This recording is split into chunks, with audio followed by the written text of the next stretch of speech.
morning, everyone, and welcome to the opening drive on 101 ESPN in St. Louis, where it's 7 o'clock. Your time check brought to you by Clarkson Jewelers, an officially licensed Rolex jeweler. Matthew Rocchio, Brooke Grimsley, Randy Carricker, and Brooke, happy Monday. How you doing? Happy Monday. I'm doing pretty good, other than I cannot hear that well outside of my right ear. Why would this be?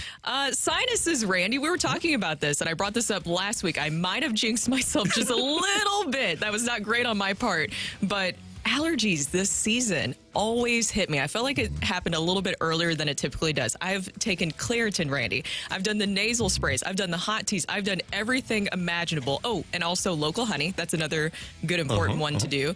And it still hit me anyways. Wow. So I just feel like, what's the best way to describe it when you have all this sinus pressure? It feels like your head is like a balloon. That's what I feel like right now. So this is, we'll see how this goes for me today. Well, at least you're headed to Arizona at the end of the week. Brooke is down there for her bachelorette party this weekend, and nobody in Arizona ever has to deal with sinus issues. So that's a good thing. They don't? No. The air down there, nah, you don't have any problems at all. It's dry. It's dry. Maybe that will clear it out. I don't know. Who knows? But how are you, Randy? I'm doing great. I had a fun weekend. It was a good time. We'll talk about this coming up in 3 things we loved from the weekend, but I got a carrot cake that's better than mine. No. MacArthur's Bakery. Ooh. Really? Yeah. Ooh. Is this a Traeger carrot cake as well? No, it's not. This is an authentic baked carrot cake from MacArthur's, and it is delicious. I am probably going to have to do something because I don't want to eat the whole cake. I need to do something. I don't know what I got to do. Self-control. Feed it to the dogs? I don't know. No, don't feed it to the dogs. I know that there's carrots in there, and dogs can eat carrots, but at the same time, I don't know if they can eat the rest of that. Bad idea. Probably not. Chris Kerber is going to be with us later on. We got a lot of Cardinal stuff. Cardinals got rained out yesterday. We've got some NFL news and notes. A lot going on. Boy, the NFL is good about keeping themselves in the news all the time, aren't they? They are. They're the best at entertaining. It's the best reality TV out there. It really is. And for as long as we went in baseball without having any news at all, here we are in a time where there shouldn't be NFL news, and we've got NFL news. And next week they've got free agency starting already, and their first day of free agency will be absolutely bananas. Just constant something always going on. And you had the Combine this past weekend, and lots of stories coming out from that, so they always find a way to make the headlines. So we'll have NFL news and notes coming up. A great weekend here in St. Louis, man. We did a lot of winning, except for Missouri's basketball team. But St. Louis City SC with a 2-0 win. And that's what my sheet says here. St. Louis City SC 2, New York City FC-nil. Yeah, first clean sheet of the season for Roman Berkey. First MLS victory for City. Celio Pompeo and Sam Adeniran, assisted by Pompeo, with tallies as City wins their first MLS match of the season on the pitch in their kits. Yes! Yeah. Congratulations, City SC. To me, the key was Leuven. And Leuven looking like what we expect him to look like. He led City SC in passes, touches, and recoveries. And you could just really tell that their offense flows through him. And he just looked absolutely free the other night. And I feel like Leuven is the key there to really having City SC have a successful season. For whatever reason, he just didn't look right until Saturday night. And it takes some time, and he looked right. Because he really is, he's kind of the fulcrum, right, for what they do. And he's got to be going, and he was, and they knocked off New York City FC. And now St. Louis City SC has a full week off before they travel to Austin on Saturday. And, of course, their first win ever was in Austin last year. So let's get another one this year. Isn't it hard to believe that this is the second season? It's amazing. And how quickly it came around after getting knocked out by Sporting KC. It seemed like 2 weeks ago that they got knocked out by Kansas City. Or do we call them Kansas? We call them Kansas, don't we? We call them Kansas. Yeah. That's who they are. We'll get them this year. But there was a lot to like from that game. To me, that was the game that we expect to see from City SC. As I mentioned, Leuven, you just tell that he just dictates the pace of play in the midfield. And the midfield was just masterful, and I think that was a big key to their success. Also, another big part of this, and Rock, you can weigh on this as well, I just thought the defensive structure looked better. Yeah, Joachim Nielsen was incredible. Last year, before he got here and started playing, they referred to him as, one of the best center backs in MLS before he'd ever played.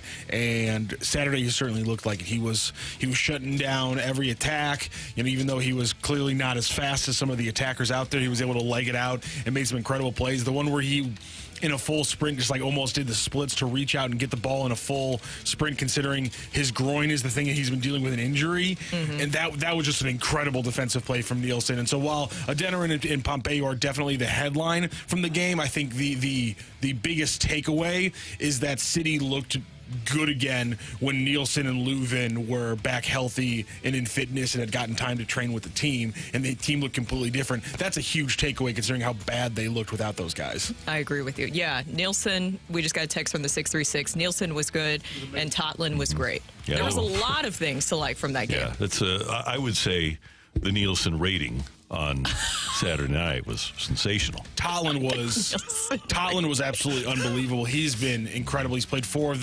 the 4 games already. He's been unbelievable up that flank. He's a Hotspur. He's a Hotspur. There you go. Randy. That's really good. I want to be mad, but like, It's okay. the fact that you can make a dad, like, you need knowledge of the world to put together these puns, and so the fact that you with the Tottenham Hotspur just right there. All right, fair enough. God bless it. I didn't think. I'm usually prepared. I see them coming from miles away. I go, oh. Is that what is that? Is that isotoners and a knife and a Bills jersey on that train miles away that I see coming? That's usually how it works. This time, blindsided me. There is that is Matthew's cutting humor right there early in the morning at 7:06. You are a nickname machine, Randy, and I appreciate it. Thank you. The Blues play the Flyers tonight, 6 o'clock here on 101 ESPN. 5 o'clock pregame, so a short edition of the Fast Lane. Saturday evening over at Enterprise Center, the Blues coming away with their game against Minnesota with a 3-1 victory. 6:34 into the contest. Alexei Toropchenko with a very impressive tally. And Justin Falk has possession now, tries to chip it in and couldn't get it deep off of Saad. Toropchenko battles it loose, gives Saad a chance at it. He'll work it in on the near wing. Brandon Saad on the backhand, curls it into the corner, throws on the brakes, goes to the blue line. Perunovic's shot. They hit the post. That puck might have gone in. It went just over the goal line before Fleury reaches back and pulls it in. A deflected puck off of Perunovic's shot. They'll have to review it, but the Blues may have a 1-0 lead. That's what we call great puck-to-stick skills with Alexei Toropchenko. His 10th of the year, Perunovic and Saad with the assists. The Wild were able to tie it midway through the second, but then a couple of minutes after they tallied, Jake Neighbors on the power play. Thomas goes to shoot, save. Rebound, Neighbors, he scores! Jake Neighbors has put the Blues back on top 2-1. 20 goals this year for young Jake Neighbors. A power play goal this time around. 7:07 to go. Period number 2. Assist number 49 for Bobby Tommy. Torrey Krug also with an assist, his 29th. And Krug scored. Yeah, that happened at the 1911 mark. Torrey Krug scored his 3rd of the year into an empty net. Blues win by a score of 3-1. Torrey Krug is coming into form. Oh, doctor, if he starts ramping it up, I was saying before we came on the air that I think the Blues in this 5-game road trip, they need 5 points or 6 points out of the 5 games on the road. And I kind of think that they might be able to do that, especially if Krug going back east. I think he likes playing in the Eastern time zone. I think that he could do some damage over there. We'll have to wait and see. Yeah. With this team, Randy, I feel like I don't know what to expect sometimes. No. And that was a great game. Of course, you have Jake Neighbors with his 20th goal of the season. Did anybody have that going into the season that he would be able to do that? No. He didn't. He said he never envisioned himself as a 20-goal guy in the NHL. So what a nice surprise, what a pleasant surprise for the Blues. That was, he's just a really impressive performance. But another great selection by the Blues, by Doug Armstrong and his staff. Blues do better in the drafting in the 20s than most other teams. Tampa does really well with that. There are teams in the past that have done it, but I think the Blues in Tampa right now, in terms of drafting low, are doing as good a job as anybody. I agree with you. And with Jake Neighbors, I think that with him, he's willing to really do some of the dirty stuff, which I think is what makes him stand out even more so. His net front presence is something that I think that has been really important to his game. And what he's been able to do to the power play, I don't think it's a coincidence that the power play has at least gotten better with his addition to the power play. And you don't, to your point, both on the power play and the net front presence, it shows that you don't have to be a 230-pound player to get to the front of the net and have a puck bounce off you. If you have the ability to stay on your skates and not get moved, then you can succeed in that regard. And I am really impressed by Neighbors. I would have a difficult time moving him if I were the Blues. I don't think they will. By the way, he's 5'11", 201.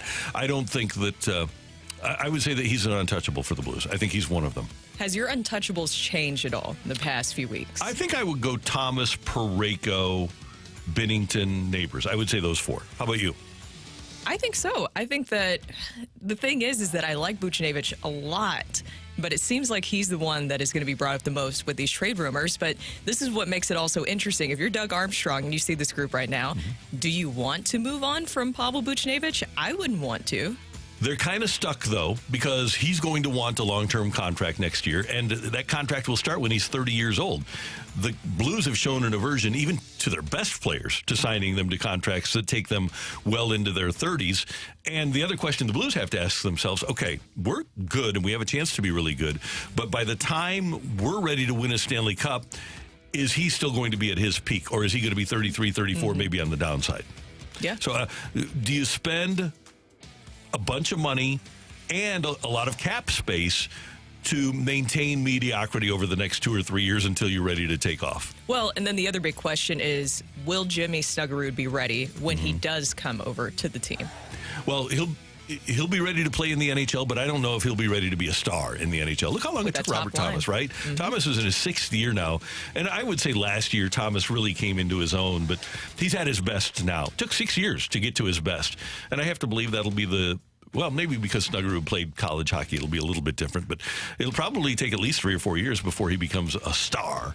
He's not even regarded, when you look at Hockey News and you look at the projections of players, he's not regarded as a star prospect at the moment. Hopefully, Jimmy Snuggerud becomes that guy.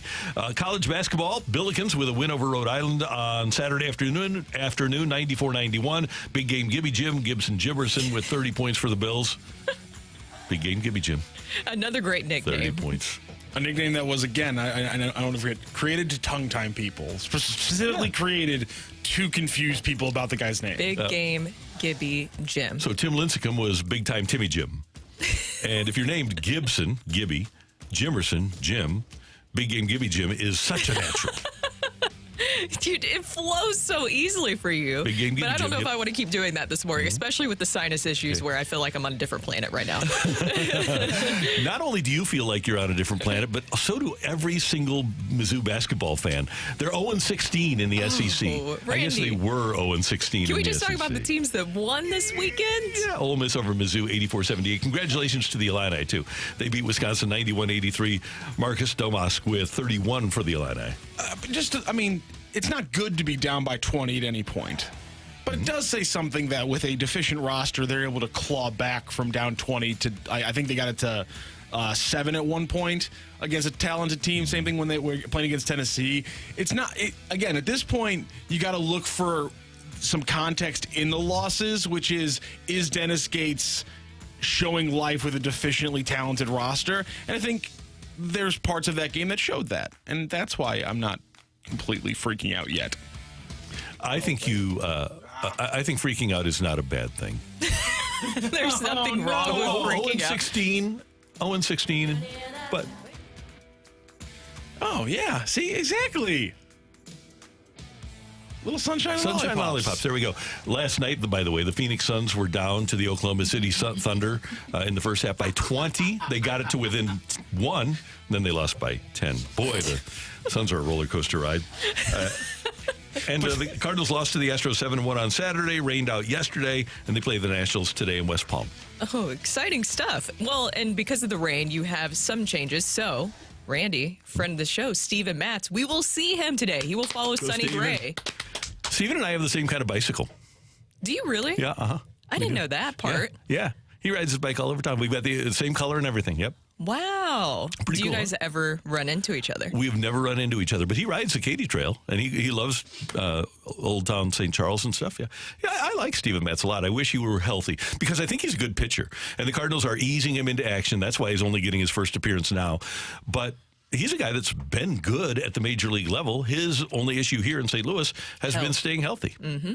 So, but I'm rooting. He's a guy. I root for all of them. Hell, I've been a Cardinal fan since I was a little kid, so I root for all of them. But he, particularly because he's a good guy, is somebody that I root for. Especially Sonny Gray. You really root for Sonny Gray, I do. don't you? Sonny Gray's a good guy and a leader, and you know what?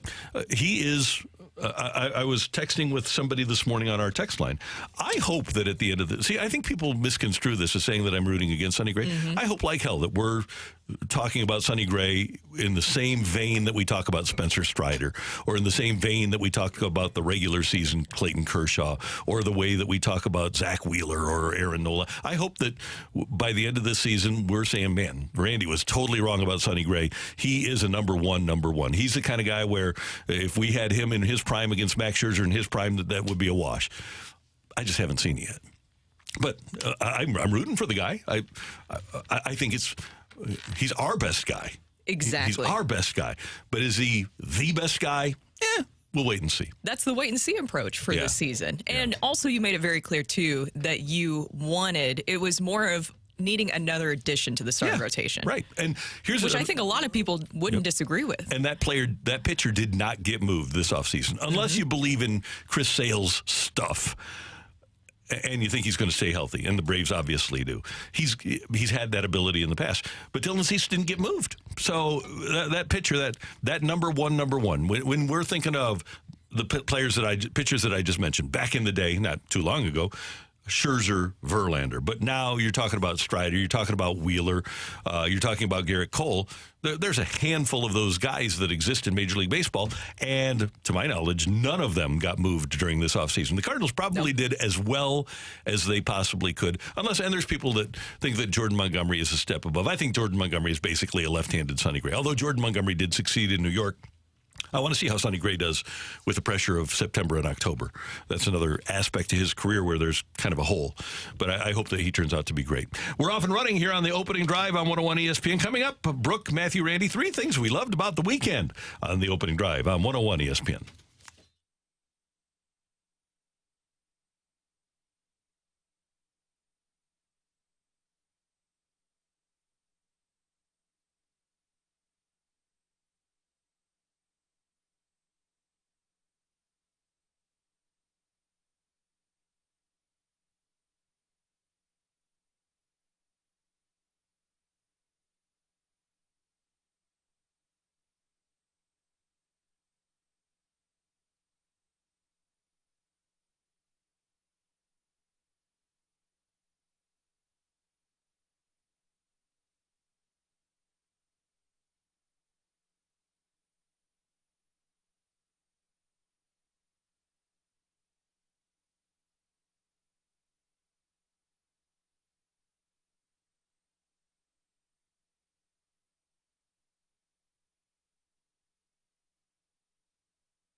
Did you know there's a way to play Pick'em on your daily fantasy here in Missouri? Thanks to Underdog Fantasy and their newest game, Pick'em Champions, you can do just that. You just pick 2 to 5 players from 2 different teams, select higher or lower on player stats, choose your entry fee, and you can be whatever you want it to be, and then submit it to be placed right alongside other underdogs. My favorite part about Underdog is I can put in entries for anything I want, including the Blues game tonight. Let's build an entry right now. It's going to be all shots. We're going to go higher on all of them. Booch, higher than 2.5 shots. Thomas, higher than 1.5 shots. And Neighbors, higher than 1.5 shots as well. Now, again, we need to add in a second team at some point. So here's what you're going to do. Build that 3 entries, and then you're going to wait until Underdog Fantasy puts out their discounts later today from their X platform. You can follow that on X. They're always putting out discounts. That's where you're going to add your 4th one. You're going to take this from 6X to maybe 10X. Or even more, depending on what your entry is going to be. And that's what you're doing today on Underdog Fantasy. Just like that. Super easy to play, even easier to get started. You just go to their easy-to-use mobile app or to UnderdogFantasy.com. Sign up with the promo code ROCC, and Underdog will match your first deposit up to $100. Plus, they'll give you a mystery special pick to use on your first pick'em entry. That can be your 4th entry for your entry today. That's Underdog Fantasy, promo code ROCK to get your first deposit of $10 or more. Match plus that special pick. Must be 18 plus and present to stay where Underdog Fantasy operate. Terms apply. Concern with your play. Call 1-800-GAMBLER. Visit www.ncbgambling.org.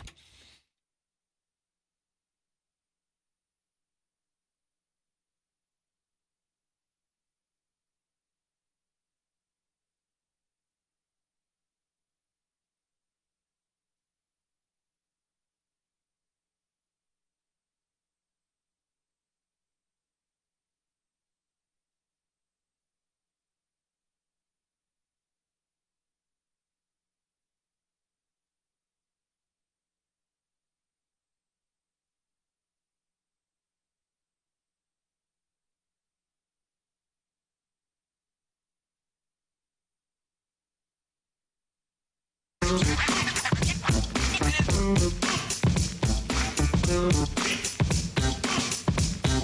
right, it's time for 3 things we loved about the weekend here on the opening drive, and Brooke will have the first one. Number 3. Mine is going to be City SC getting their first victory of the season. Go City SC, yes. Go City SC. We were talking about it earlier, but Roman Berkey getting his first clean sheet. We remember from last year talking to him that he loves those clean sheets. Remember, clean sheet mentality. I remember that, and I try to remember that every single day, Randy, even though I don't know exactly how to apply it to my life. What would be a clean sheet mentality for us regular folks? That means that our friends at Casey, The Point, The Arch, and WIL have no listeners. None.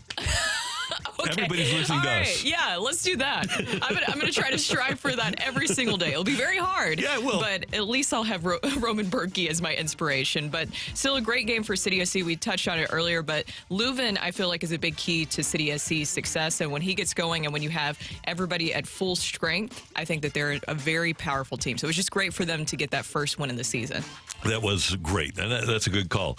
My number 3 is Saturday night. I had the honor of emceeing the Duo Dogs annual gala. Duo Dogs, Barkley, for the Blues, is a duo dog. And what Duo does is they train support dogs in the St. Louis area, and there's such a need for support dogs, whether it's seeing eye dogs or scent dogs or touch therapy dogs. And it was fun over at the Chase Park Plaza to meet many of these puppies, and I had a great time emceeing the event. So thanks to the whole crew over at Duo. They made my life very easy in emceeing the dinner, and I had a great time. And the way I look at it, Brooke, and I know you look at it this way as well, at least 2/3 of us do. If you have a dog in your life, you're a happy camper. And yes. Dog people are happy people. So it was fun. Dogs are literally the best thing on earth. And I know that Rock hates to hear this, as we know, but they're almost like a child. They're a family member. They are, totally. Yeah. So it was Rock's it was fun to see all the Duo dogs on. Rock thinks that sometimes people baby their animals a little bit too much, which I do understand. Sometimes I do take it a little overboard with Stevie, and I know that you do with your dogs as well, but they are like little children almost. And they make you happy. When you walk in the door and they're wagging, it makes your day, right? Yeah, almost is really carrying a lot of weight in that, isn't it? No, they are. They're pretty much. Yeah, So that's the difference, is how many times are your kids really that happy when you walk in the door?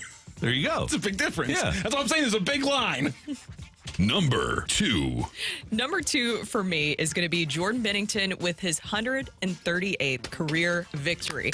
He now ranks 3rd in wins by Blues goaltender in franchise history. So Jordan Binnington, it just feels really special that we've been able to witness this. It feels like literally the other day, Randy, that Jordan Binnington was called up and everybody was like, okay, well, surely the magic of this is going to wear off here soon.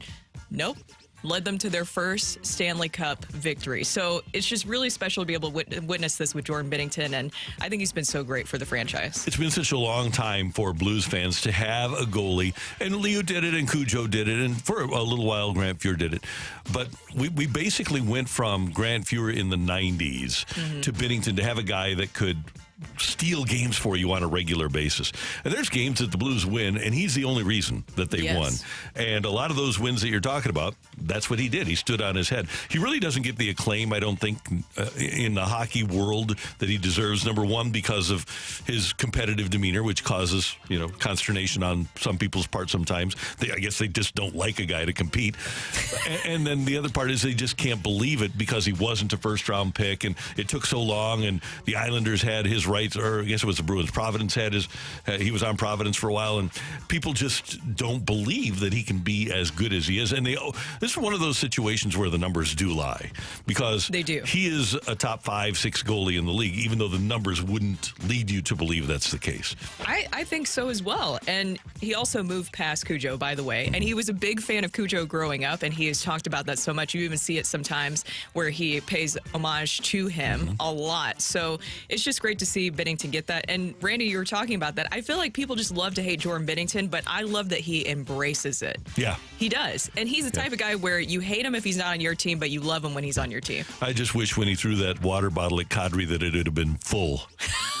That was one of my favorite moments ever. Do you remember that interview afterwards where he was just like, well, I just thought there was a trash can over there.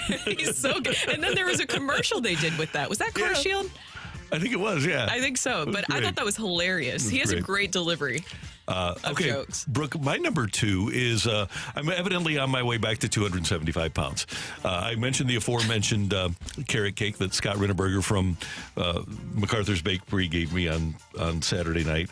Also, yesterday, after a long national nightmare, my Girl Scout arrived with 6 boxes of Girl Scout cookies. I had already bought 3 boxes up at the store. They had a Girl Scouts group at the grocery store, so I bought some there too. So yesterday went from 0 to 9 boxes of Girl Scout cookies in a blink. Those Samoas are addictive. The Samoas are my favorite. Yeah. Randy. They're great. First of all, you shouldn't feel bad because charity calories don't count. Thank you. I appreciate don't count. that. They don't. Yeah. Because it's going to a good cause. So it's like the calories somehow gets deferred. I don't know the math on it, but it gets deferred in some way. So charity calories don't count. Now, this weekend I texted you because I love Girl Scout cookies. You've seen me, Randy. When somebody brought in some Girl Scout cookies, I have no self-control whatsoever. But then I did see a Girl Scout cookie stand, and I was like, okay, do I get some? No, I'm going to Arizona this week. I shouldn't do that. So I had some self-control, but I should have taken my own advice that charity calories do not count. And by the way, Matthew and I think we got this text from Brooke on Friday as you were leaving, right? With a no, don't expose me like that. No. Well, it's again, it's a reasonable thing because the Reese's Bar, and the Reese's Bar is a thing. It is an important thing, and you, I guess, just can't resist them. Is this my take? I will say, it was my first time having a fast break, a Reese's fast break. And? A little too heavy? I didn't enjoy it as much. I wish I would have had a Take 5, which is what I gave you guys. It's because I gave you guys a Take 5. I didn't buy myself one. I got a little jealous, and so then I tried to make it up with a Take 5. I was very impressed that Reese's fast and Reese's 1, Brooke's self-restraint, nothing. Exactly. Funny. That's the clean sheet. When we're talking about clean sheets, that's the clean sheet we're talking about. Number 1.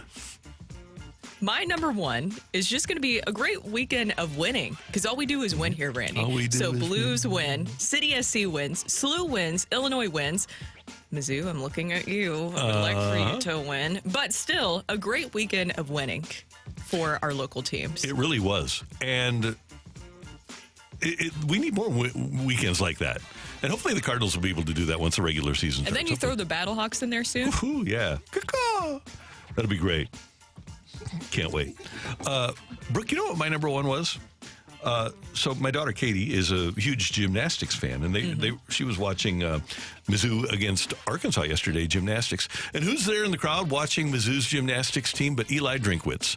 You know, he's a guy, we look at him as a football coach, and he's a guy that he doesn't have to go to gym. He's big now. He doesn't need to go to Mizzou gymnastics meets, but there he is at the Mizzou gymnastics meet. And we know he goes to basketball games. We know he goes to baseball games.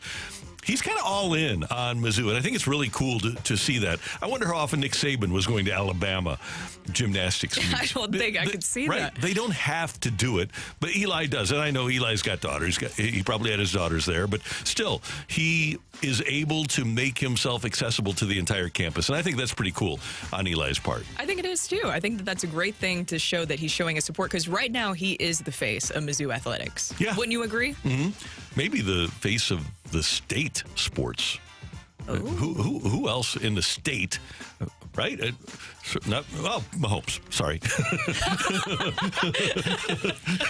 Well, okay. Maybe we kind of localize it a little bit. Yeah. We're not giving Mahomes, no. Just half of the state. Half of the state. There we go. Yeah, we forget about that area all the time. Yeah, it doesn't we do. count. Yeah. So Mahomes and Kelsey and Taylor and all that stuff. Yeah, they're St. Louis-ish region. There you go. There you go. That's what we loved about the weekend here on 101 ESPN. Next up, City did win on Saturday. Did that make you feel any better about the team after their sluggish start? That's coming your way on 101 ESPN.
St. Louis's number one gutter company is Gutter Pros. Call my buddy Dave Sylvester over at Gutter Pros if you have any issues at all. If you want or need new gutters on your home or business, Dave is available, and you can call him at 314-656-7195, 314-656-7195, or just go to Gutter Pros and Exteriors at gutterpros.com, and they're going to help you out. Water goes where they tell it to go at Gutter Pros.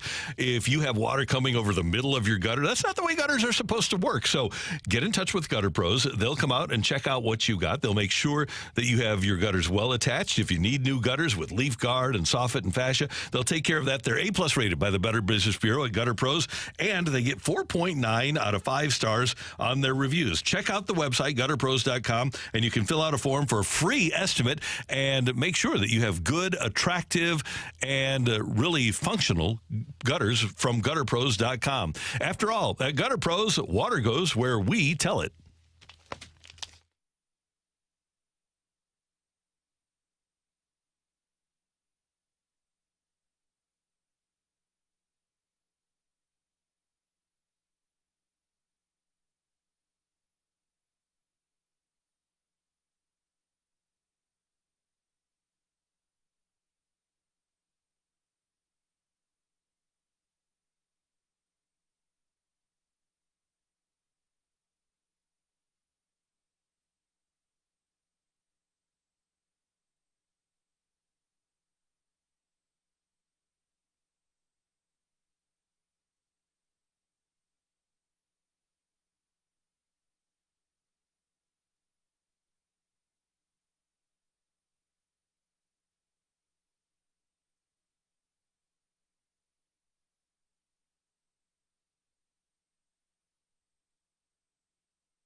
This is Rocky with your Sports Center update, driven by Johnny Londoff Chevrolet and Johnny Londoff Autoplex. City with a big win on Saturday over New York City FC with a 2-0 victory. They'll travel to Austin on Saturday for the next game on the MLS schedule. Also over the weekend, the Blues with a 3-1 win over the Minnesota Wild. They are in Philadelphia facing off against the Flyers tonight with a 6 p.m. puck drop. You can catch the pregame show right here on 101 ESPN starting at 5 p.m. That is your Sports Center update, driven by Johnny Londoff. Find your road and shop 24/7 at londoff.com and londoffAutoplex.com. Are you kidding me? To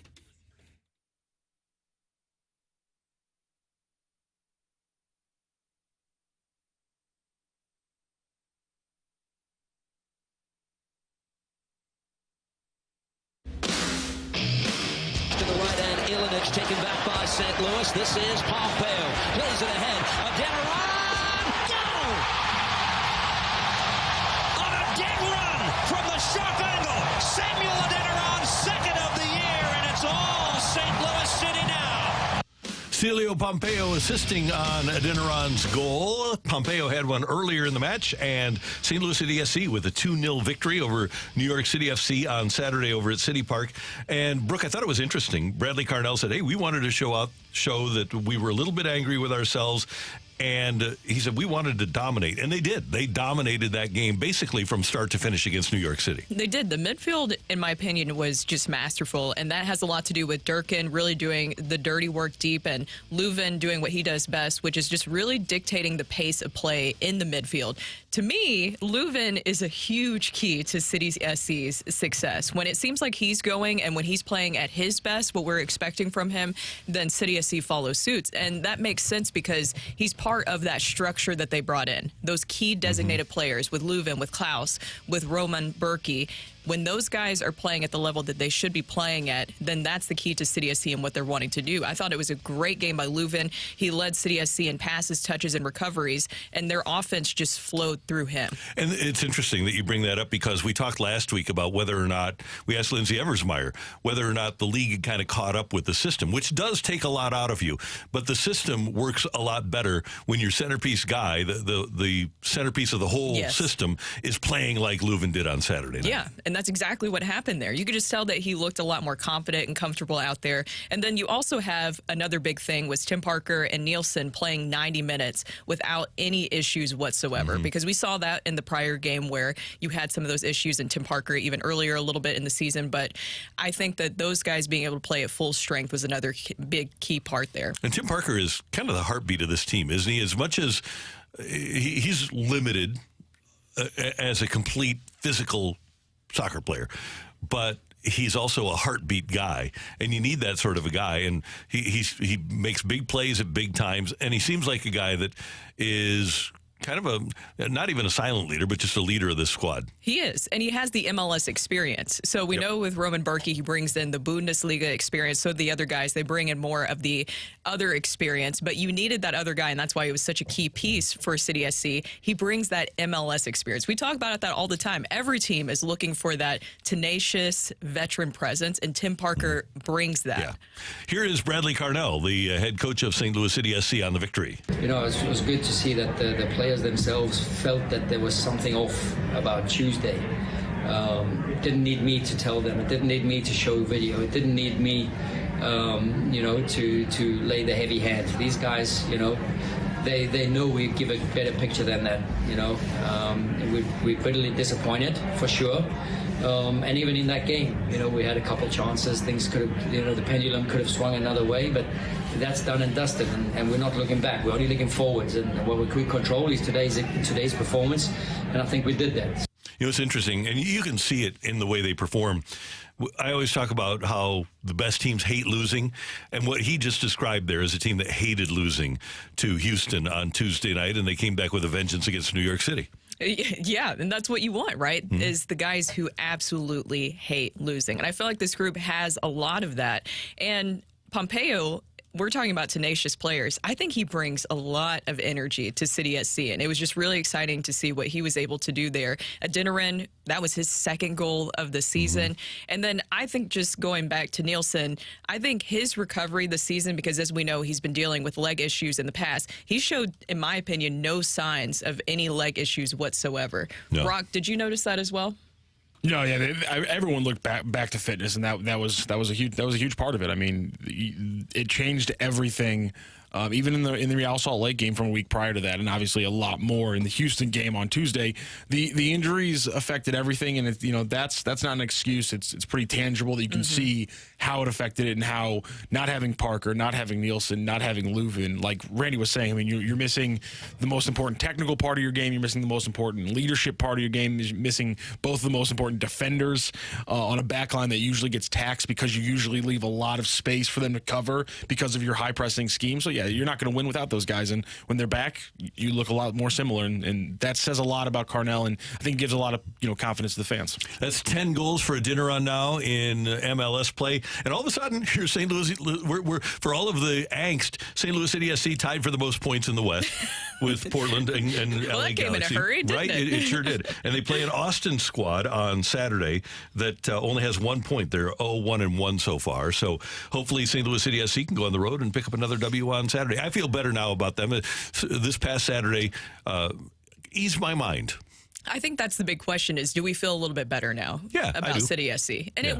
it's so early on in the season what we did see, but I think that you brought this up earlier, Randy. I think people are still a little bit hurt by what happened, the ending of last season, because it was such a magical regular season. Of course, what happened there at the end didn't take away from the regular season, but it did feel like that magic ran out a little bit. And then you have that concern of, is this carrying over? Right. Did the league figure us out at this point and we're not going to be able to adjust? But I feel like that game shows that when everybody's back to full strength and it's to the formula that they want it to be, that City SC is one of the best teams in MLS. That's Brooke. I'm Randy. Coming up, we've got Take It or Leave It. Get your text in to the Air Comfort Service text line. And Matthew, I want you to take a look at our text line number on this grid. Uh-oh. This is great. I love this. I'm so happy about this. What happened? I don't know. Is it the old number? It is. It's great. I have no idea. What? It's a 65780, which we haven't had for a year and a month. Rock is flabbergasted right I am now. too. But as we know, our text line is 314-399-9646, 314-399. Yo-ho! Take it or leave it coming your way on 101 ESPN.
So looking forward to the State Farm Missouri Valley Conference Tournament this weekend over at Enterprise Center, and you can get tickets at archmadness.com. Indiana State won the regular season conference. They went 17-3, 26-5 overall. They'll be the number 1 seed, followed by Drake at 25-6, 16-4. But so much competition for the Valley Conference Tournament bid, the automatic bid to the NCAA tournament. Bradley is going to be in the hunt. Belmont will be there. Northern Iowa, SIU always presenting a great deal of difficulty for the opposition. It's really one of the great competitive events on the St. Louis sports calendar, and it's this weekend, 7th through 10th, over at Enterprise Center. And you can get tickets for Arch Madness now by simply going to archmadness.com. A lot of great local players are going to be on hand. It'll be fun to watch those guys play. You've got Luke Kasubke from Illinois State who went to Chaminade.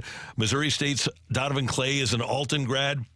Murray State's Nick Ellington from Cardinal Ritter, and Vashon's Kennard Davis Jr. at SIU. It's going to be a great event. You'll love it. And you can get 4 single-session tickets, 4 large sodas, 4 regular popcorns, all for $100 now. Get your tickets for the Missouri Valley Conference Tournament, Arch Madness, at archmadness.com.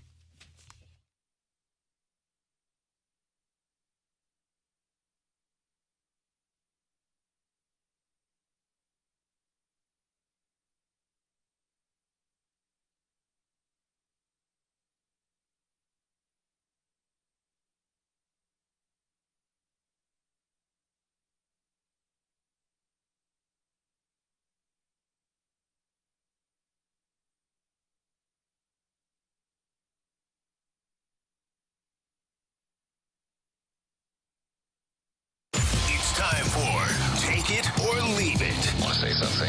Want to put it out there? If you like it, you can take it. If you don't, send it right back. Get your text into 314-399-9646 and give us your Take It or Leave It. Brought to you by Gloria Lou Realty. Visit GloriaHasTheBuyers.com and start packing. That's my final offer. Take it or leave it.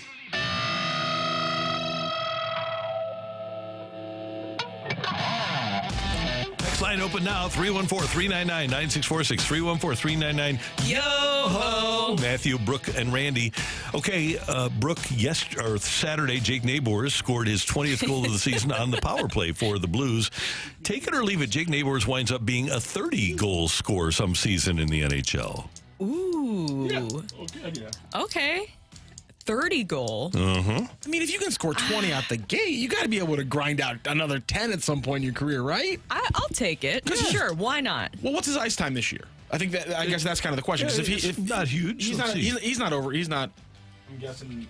Here, I can give you that right now. I think he's also has proven that he deserves a top 6 role. So Yeah. then that means he would have more ice time in the future. 15 minutes a game now, 15, 12. I mean, you can get him 3 minutes a game on average with those big games where he gets upward of 5 or 6 minutes more than that, and he'll get 30. And he still has virtually 25% of the season left, too. Yeah. We tend to forget that there's still 22 games to go. Do you think that if we had Jake Nabors on and you asked him about the nickname that you gave him, what would he say? Do you think he would have the same response as Robert Thomas did when we... What was my nickname? I'm saying Nabors. Nabors. Well, it's Neihbours. Nabors. Yeah, you're being very specific with it. Being Canadian. How do you? I think he would accept it. How do you pronounce center when you cross the border, Randy? Sentry. Okay. What is his nickname actually by the team? Snake? I don't know. No, Nabes? it's not Jake the Snake. No. Okay. We had What Jake is the Snake this? already and Jake Allen. Nabes?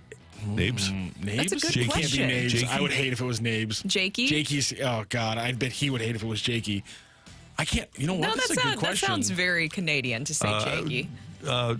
I know that our friend Jakey, Jeremy Jakey, Rutherford is Well, listening. also, I know JR, the if you first can text me, question please. that I'm going to ask Kerbs today because that's the most important Most question. important question of the day. Yes. So I'm going to take You know it, what? Randy. His new nickname is going to be Sniper. Oh, there snipes. you go.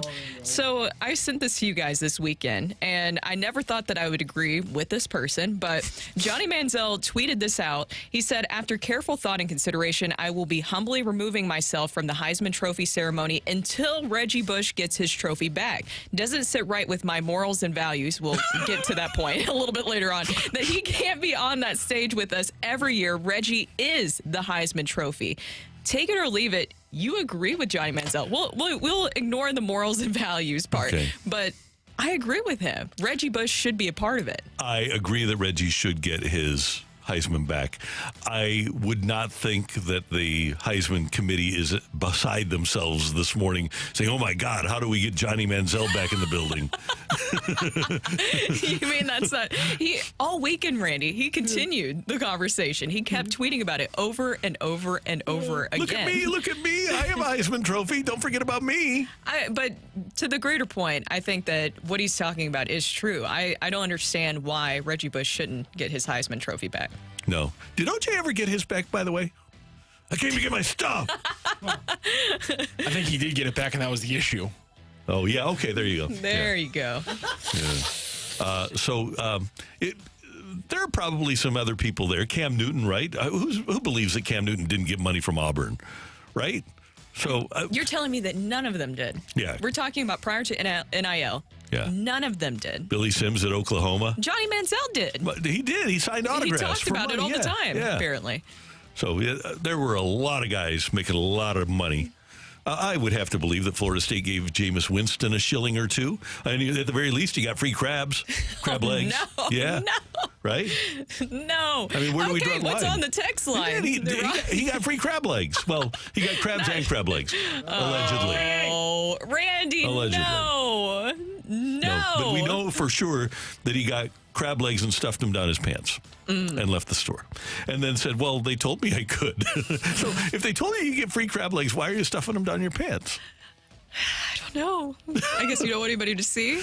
Yeah, or maybe you do. Maybe you do want people to see. Oh, okay. All right. What's on the text line there, Ron? Take it or leave it. If Snell ends up signing a contract like Bellinger with opt-outs and less money, the Cardinals aren't the one to sign him to it, then Mo's got to go.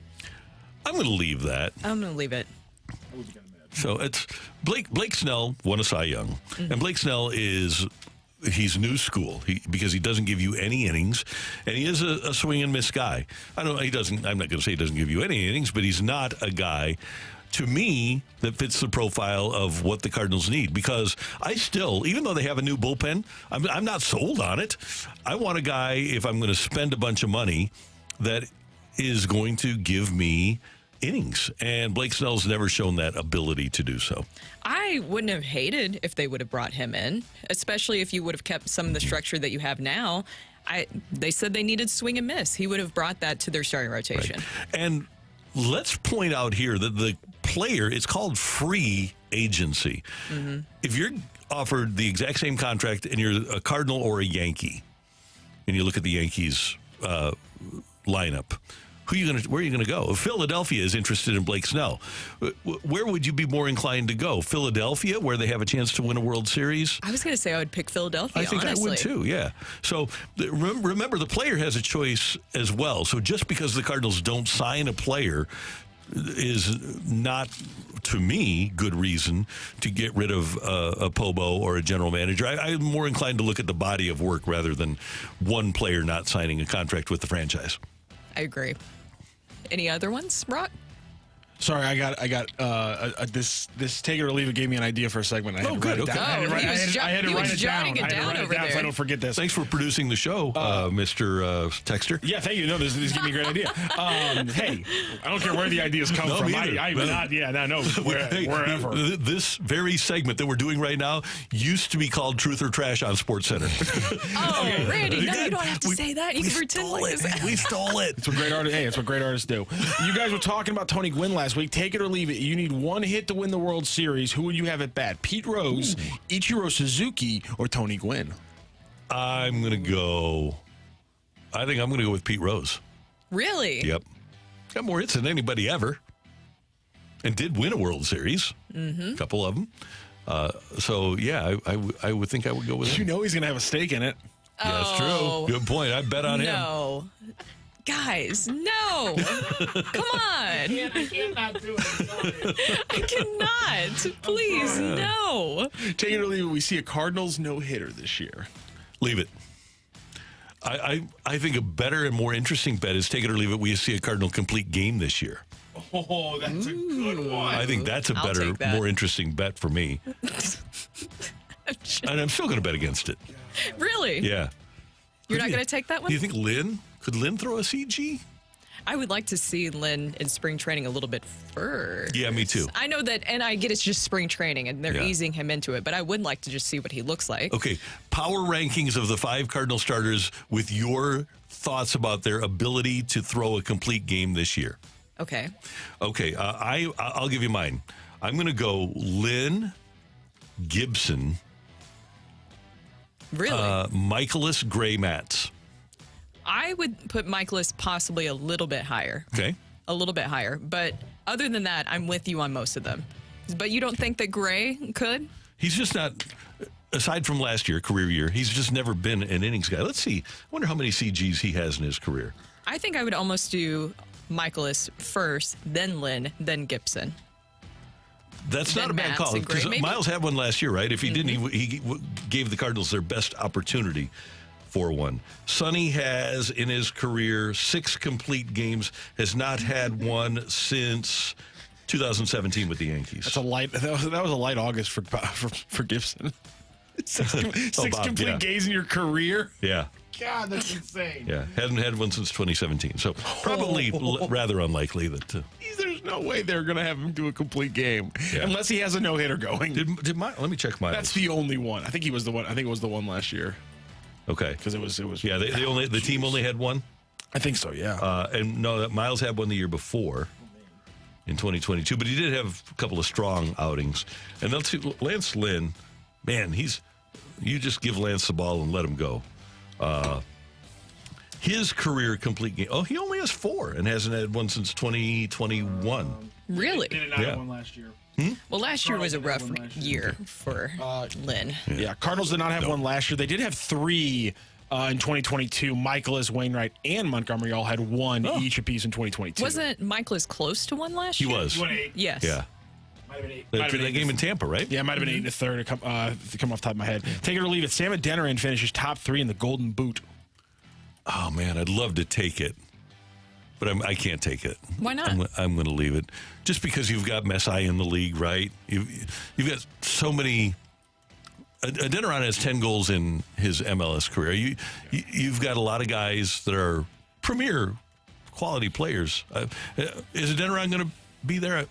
I think it's. There's also a fact of I just think they're going to spread the goal. The goals are just going to come from a lot of different places for City this year. If I had to guess, Klaus, Adeniran, all the young guys are going to be putting goals in. They just don't funnel the ball to one player like some of those teams do, and so that's usually just the case. There's usually a team that has just a striker that makes their entire offense tick, and then there's Messi who will probably be in the top 3. So Yeah. maybe he's number 3, but I wouldn't be betting on Adeniran for that one. Okay. He'll probably lead the team though. Oh, yeah, I would think so. Yeah, I can thank see you, that. Matthew. Unless you have one other one that you love. Take it or leave it. It seems like Caleb Williams might be difficult to work with. Oh, yeah, I'll take that. My opinion of him is changing just a tad bit. We can discuss this later on in our NFL news and notes, but it does seem like a lot that he is wanting and asking for and needs. Yeah. He wants to win. He does, but it seems like he's expecting special treatment. Is that Yeah. the best way to phrase Yeah, that? I don't want to be too harsh. No, but organizationally, he wants the organization to be run well. He talked to somebody clearly, Of course. about Yeah. how you can get into a bad situation. So we'll hit on that in NFL news and notes later in the show. That's Take It or Leave It. Thanks so much for your text. We do appreciate it. Coming up, you might not like the Cardinals starting pitching, but man, think about being in another NL Central outpost. That's coming your way on 101 ESPN.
The Cardinals are back at it this afternoon. They'll take on the Nationals down in Florida after getting rained out yesterday and losing 7-1 to the Astros on Saturday.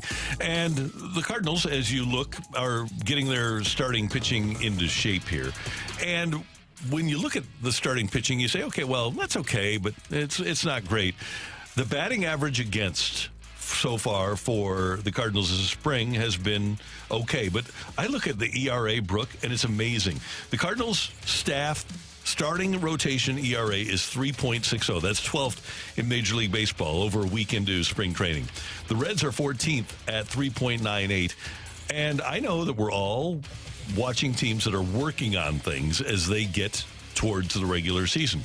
That being said, the Pirates are 22nd in starting ERA right now this spring at 5.50. The Brewers are 29th at 8.36, and the Cubs are 30th at 8.72. How much would we be freaking out if our starters' ERA was 5.50 or 8.36 or 8.72?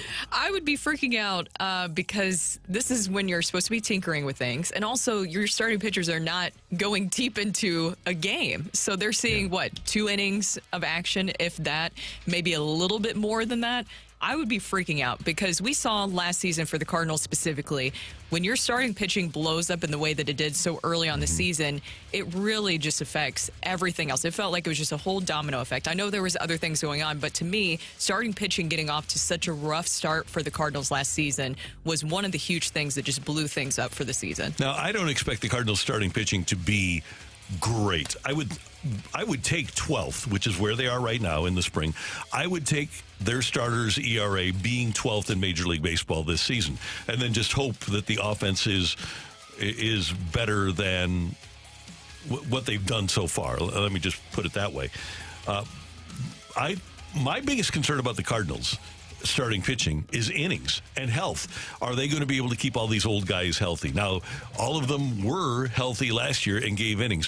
What are the odds that guys that are 34, 35, 36, 37, plus Steven Matz, what are the odds that those guys, that 3 of them are going to be able to stay healthy and give you 32 starts? If we're being realistic, Randy, I think the odds are not great in the favor of the Cardinals, and that there's not going to be any injuries whatsoever. Steven Matz being the youngest currently in the starting rotation at 32 years old, but then he's the youngest but has the most recent injury history. So that's what's concerning about that. And with Lynn specifically, I know that he had a rough season last year. I'm very interested to see what he looks like this year. Obviously, with the organization that he wants to be back a part of, he has stated that many times during this offseason and the course of spring training that he wanted to be a Cardinal way. Again, he wanted to bring back the Cardinal way, and his opinion of that is that it's winning. And of course, that's easy to say. Winning changes the culture of anything, but I am interested to see what Lance Lynn looks like, because I hope it's not the version of what we saw last season from him. But it seems like the whole White Sox organization in general, everything that happened, that was just a mess. And I don't know if I could really take in consideration what happened there, because even some people have brought up with Dylan Cease, his numbers last year. I look at what was going on with the White Sox, and that was a huge disaster. And then once Lynn got to the Dodgers, he was spectacular in August, and then I think he probably wore down a little bit. And that's another thing the Cardinals need to do, is understand that these guys are old and they are going to wear down, especially in the heat of St. Louis. But the Dodgers get Lance Lynn, and he was terrific in August before he faded a little bit in September. So I'm fine with that. I'm fine with what Kyle Gibson gave the Orioles, and he led a young staff from an experience standpoint. Sonny Ray has done. He was second in the Cy Young voting in the American League. And then you hope that Matz, who's had good years before, can stay reasonably healthy. And then Miles Michaelis, and he said this isn't an us thing, this is a him thing. This should be an up year for him, because he goes up, down, up, down, up, down. This should be an up, right? It should be. This is the up year for him. He said that last season. Now, I also believe, too, that the bullpen is better this year. Yeah. Wouldn't you take this bullpen this season? 100%. Compared to last year. So not only is your starting pitching important, but we saw how many blown saves the Cardinals had last year, where the bullpen, it felt like no matter what Ollie Marmol put out there, it wasn't working for them. And so you have a better bullpen going into the season, which I think is key. And I'm still interested to see what this competition will look like between Zach Thompson and Matthew Liberatore. That is going to be another important piece here, because it is going to happen. We know, Randy, as we talked about, the age, we have to talk about that. Steven Matz, his injury history, we have to talk about it. eventually there is going to be an injury. Who is going to be that other piece that is going to come into the starting rotation? I want to say it's going to be Zach Thompson, but doesn't this feel like a make or break season for Matthew Liberatore and possibly entering into the starting rotation? It sure does. And I'm almost to the point with Liberatore. I don't know what sort of market value he has, but if he doesn't do it for you by the end of this spring, then I think the Cardinals should be looking, because there is a market for left-handed pitchers, I think the Cardinals should be looking at moving on from him. If they can't make it work for him, I mean, 2020 is a throwaway. The Yes. COVID year is a throwaway. 21, 22, 23, and then spring of 24 if it's not happening. And I know that left-handed pitchers blossom later, but I would be, not that I would be definite about it, but if I'm the Cardinals, I'm absolutely going to be thinking about moving on from Matthew Liberatore. He's 24 years old currently. So I also think that if you can get him to the bullpen and he looks like how he did at times last season in the bullpen, I don't think that's a complete wash, because I think it makes sense for him to be in the pen. I think ideally, eventually, I would like to see Zach Thompson in the starting rotation and Matthew Liberatore in the bullpen. But is that enough for you to make sense of Matthew Liberatore? Would you still want to move on from him, possibly? It's all about these next 4 weeks. It really is. If he can be in a position to make the team, if he can make the team coming out of spring training, then I want him. But if he's my 7th or 8th starter, what's my point, right? If I'm going to have an injury here and he's not my first guy down at Memphis, then what's my point, right? Because I think this might be his last year of options, too. So I think you got to move on. By the way, we are all excited about the bullpen and the additions. Any concern at all about Wilking Rodriguez so far? Any concern about Wilking Rodriguez? He's got a 10.13 ERA, Wilking does. On Saturday, 2/3 of an inning, 3 runs, walked 1, didn't strike anybody out, allowed a home run. And I know that his absence was a big part of the reason the Cardinals only won 71 games last year. So any concerns at all about him, or is he just working on things? He's just working on things. It's been a long time since he's even been in game action. A decade? Yeah, a decade. Only 1 decade? For those who, of course, as you know, Wilking Rodriguez, we talked about this a lot last season. He was the missing piece. We were talking about a lot of things you could point to. I was talking about earlier the starting rotation, blowing up bullpen.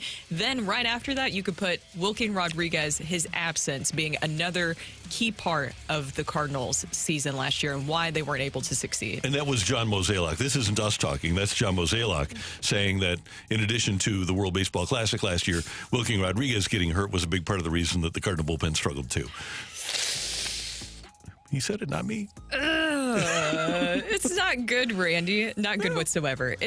I don't know what else to say. I don't think that obviously you're going to depend on him this season, and we were being very sarcastic for those who can't detect sarcasm there. But maybe it's just not going to work out at this point. And so far in the spring, the Cardinals team starting rotation ERA of 3.6 leads by a pretty substantial margin the rest of the NL Central. That's Brooke. I'm Randy. Coming up, we are going to talk to our friend, the voice of the Blues here on 101 ESPN, Chris Kerber.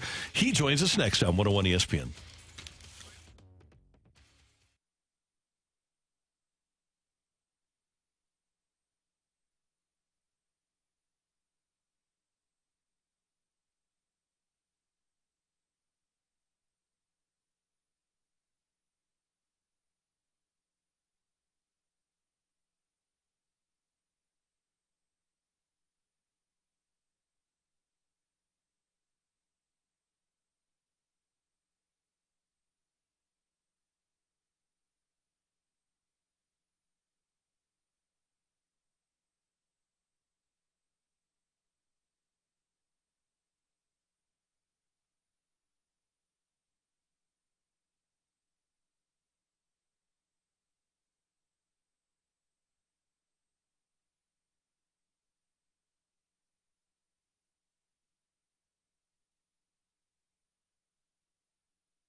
Hey, folks, Chris Kerber here. Happy Monday to you. Standing outside the hotel here in Philadelphia. Blues getting ready to take on the Flyers tonight. You know what? When you bring a company into your house, the values of that company matter. And when you bring in Classic Air Care to help take care of your furnace, to help take care of your air conditioner, you're bringing in someone that cares. You're bringing in someone that, frankly, has a good chance to be your neighbor. Why is that important? Well, it's how they treat their company. Let me tell you something about the value of Classic Air Care. There's some companies that have gone out of business, and Classic Air Care has taken on their people. They've taken over some of those businesses. When they bring them on, the employees of those old business, they don't lose their seniority. They don't lose their tenure. If they've been working for that company for 20 years, they're considered a 20-year employee of Classic Air Care. Imagine that kind of quality and care coming into your house to take care of your furnace and air conditioner as we start to turn towards the summer. That's what you're doing when you call Classic Air Care. You can book online, check out their Google reviews, an outstanding 4.8 rating. It's Classic Air Care. Check them out online at classicaircare.com.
Time for Kerbside with the voice of the Blues, Chris Kerber. Brought to you by Scott Lee Heating Company, a proud Mitsubishi Electric Elite contractor.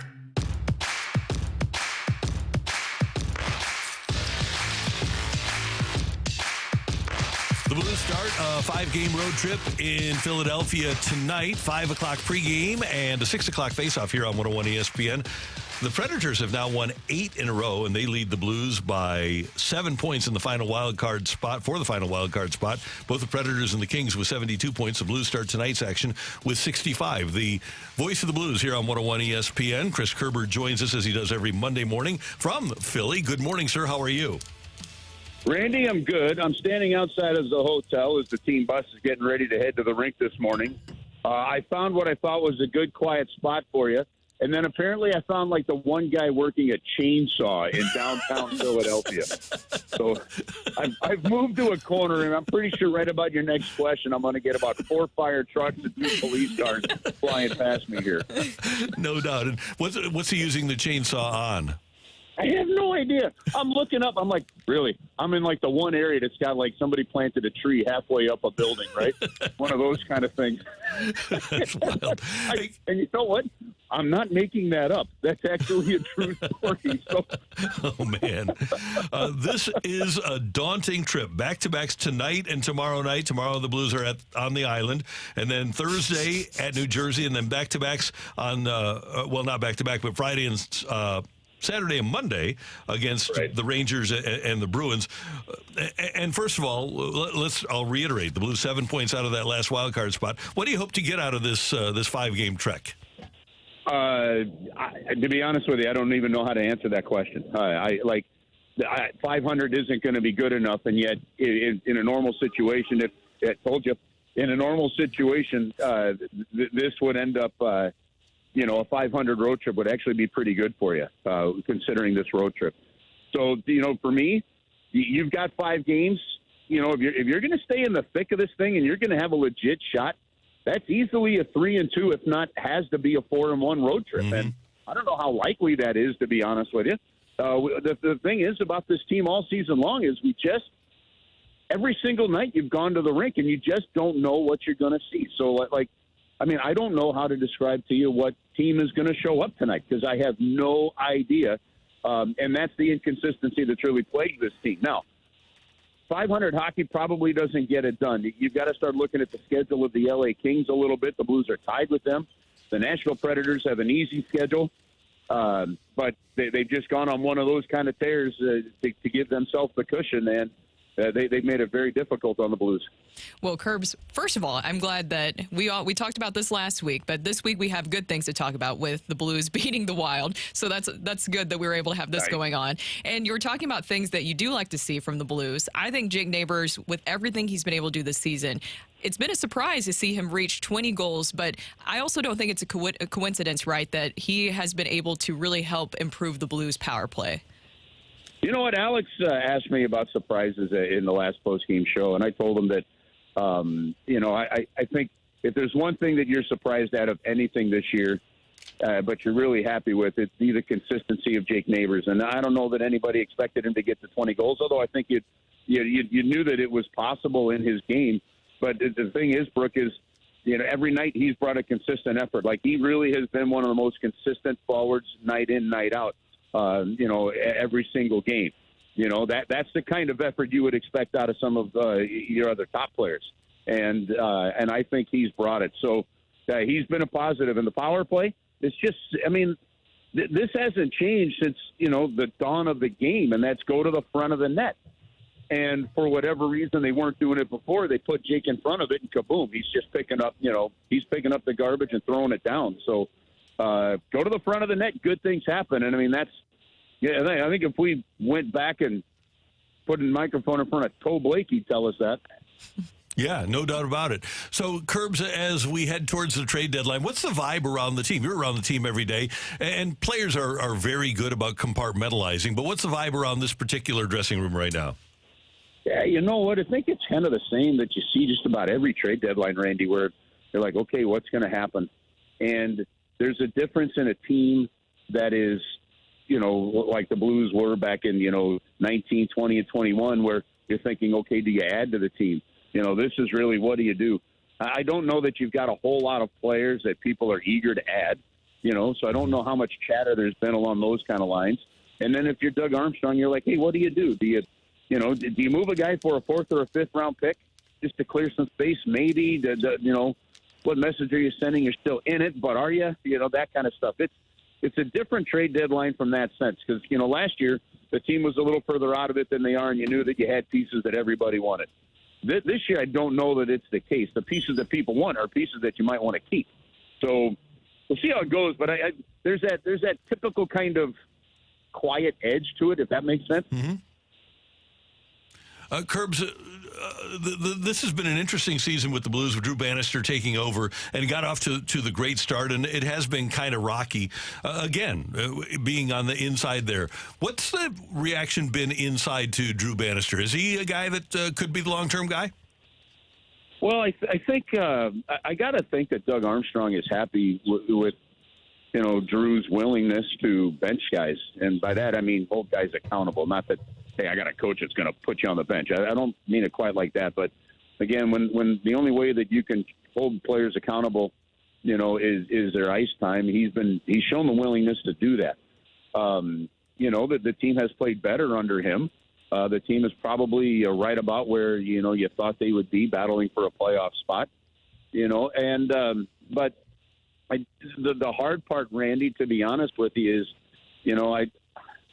I really don't think that Doug Armstrong looks at, the issues with this team as a coaching issue. And I don't know that he really thought it was a coaching issue with Craig Berube, to be honest with you. He's trying to salvage a season. So I think one thing that's become pretty clear is Doug Armstrong has a roster issue that he's got to get sorted out over the next little while and into the offseason. And I wonder, Kerbs, we talk a lot about the kids. Bolduc is already up, and Snuggerud eventually, and maybe Zach Dean at some point, and then Dvorsky at some point. But as we saw, and you and I have talked about this, as we've seen with Robert Thomas, it doesn't happen overnight for these young players. It's a process, and it's not an event. So we as fans and as a fan base need to be patient with these young kids, because Jimmy Snuggerud isn't going to walk in next year and be Alexander Steen and lead the Blues fourth line to a Stanley Cup. It just doesn't work that way.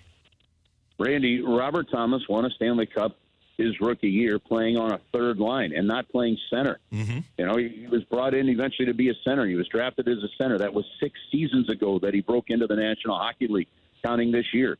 And look at what you're seeing this year. So you're absolutely right. And that's why the key is, and this is why when people talk about, do you move a Shen? Do you move a Butch-Navish? What do you do with a Parayko? What do you know what? You got to have quality veterans. You need character veterans.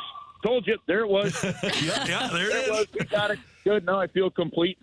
You got to feel like you got to have those veterans around to bring the young guys around. And if you don't have the good veterans, if you don't have character veterans, it's harder for the young guys. So, it's going to be good to get their skill in the lineup, you know. But you're right; it is going to take some time, and that kind of time is something that, you know, we'll see how much Doug Armstrong or Tom Stillman has the stomach in terms of missing the playoffs. You know, if you miss this year, that'll be 2 years in a row, and this team has never missed the playoffs more than 3 consecutive seasons. And I don't think they've got the stomach for it, to be honest with you. So I expect Doug Armstrong to be aggressive, even with his young talent, potentially moving it for things to speed things up. That's his MO. So we'll see how that all sorts itself out. Kerbs, speaking of veterans and having that strong presence around, Jordan Binnington with his 138th career win now takes over sole possession of third all-time in the franchise amongst some of the greats. Doesn't it just feel like yesterday with Binnington that he showed the hockey world that he wasn't nervous leading the Blues to their first ever Stanley Cup? It was here in Philadelphia that he got that first win, that shutout win, that 1-0 win over Philadelphia. He's got 138 now. He's 10 behind Jake Allen for second and 13 behind Mike Liut for first. And he's a competitor every single night. He's the best goaltender the St. Louis Blues have had in the time that I've been calling games.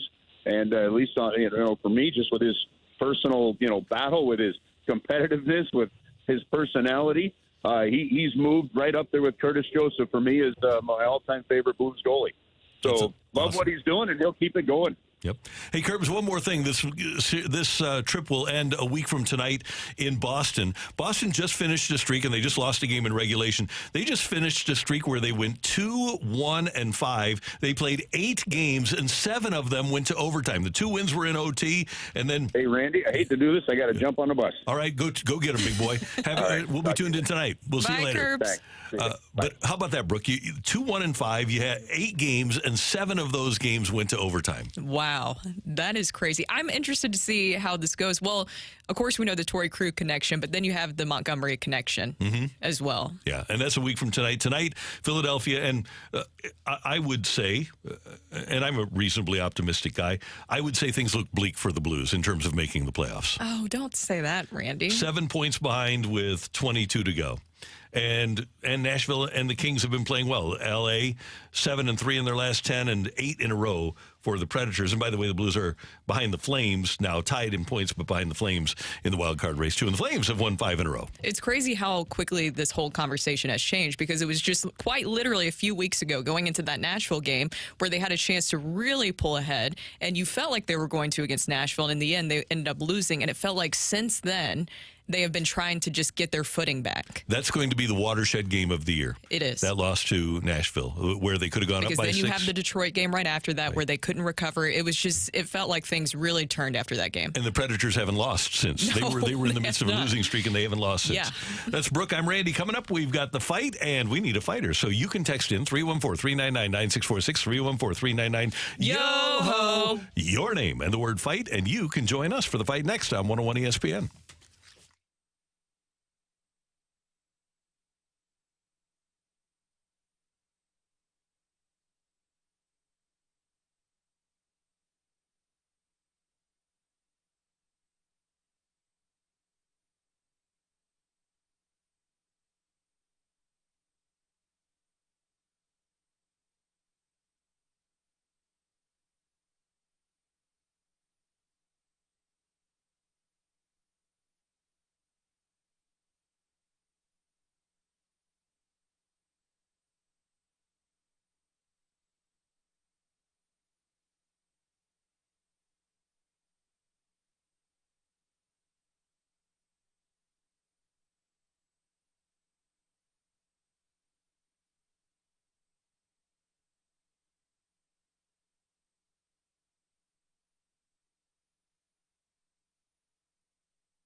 This is Rocky with your Sports Center update, brought to you by Saliga Heating and Cooling. Over the weekend, St. Louis City SC with a big 2-0 win over New York City FC. They're back in action on Saturday, facing off against Austin for another game in the MLS. Also over the weekend, the Blues with a big 3-1 win over the Minnesota Wild, and they can hear the game tonight against the Flyers with a 6 p.m. puck drop, 5 p.m. pregame show in your home for the St. Louis Blues. You want to hear more Blues talk? You can go back to our Dobbs Tire and Auto Centers talk and listen to Chris Kerber as he joined Brooke and Randy earlier today for his Kerbside segment. That is your Sports Center update, brought to you by Saliga Heating and Cooling, an independent American Standard heating and air conditioning dealer.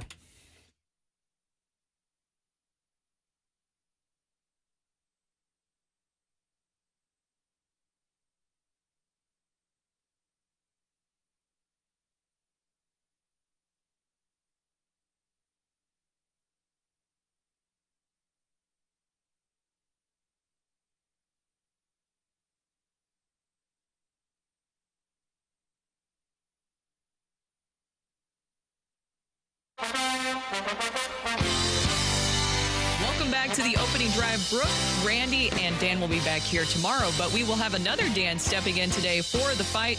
Dan, how are you doing? I'm doing good. How are you? Good. Is Dan short for Daniel, I'm guessing? Do you prefer just to be called Dan, Danny? I know that Danny Mac likes to be called Danny Mac every once in a while, but do you just go by Dan? It depends on who's asking, I guess. Either one. Either one, yeah. We'll go with Dan today, unless you want to be called Danny, so that we feel like we have Danny here. All right. I like that. You ready to face Randy in the fight? Yes. Question number 1, Dan. Where did Draymond Green play his college ball at? Was it UConn, Michigan State, or Iowa State? Michigan State. The Cardinals' last postseason series victory is the 2019 NLDS over the Braves. Which Cardinals starting pitcher got the win in the clinching Game 5? Was that Miles Michaelis, Jack Flaherty, or Michael Wacha? Miles Michaelis. Question number 3. Which franchise has the most total in individual Defensive Player of the Year awards with 7 total and 6 different winners? Is it the Giants, the Ravens, or the Steelers?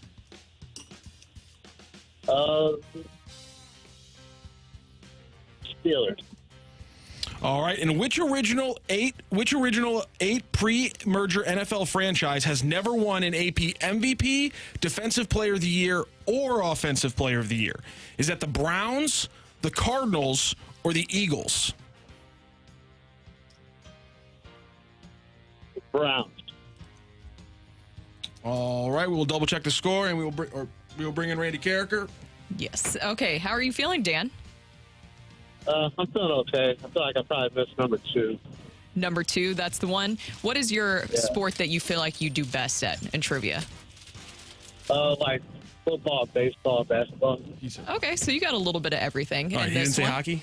No. Okay, good. No, hockey would have got me. All right, well, don't worry. You don't got to really worry about that too often. Yeah, I know. I'm not as good with the hockey questions. I'll just throw my hands up and admit it. It's okay. Oh, here's Randy with his bag of grapes. A big bag of grapes. Yeah, I didn't finish them. No, you said that you were going to try to finish them. Yeah, but I believed in you.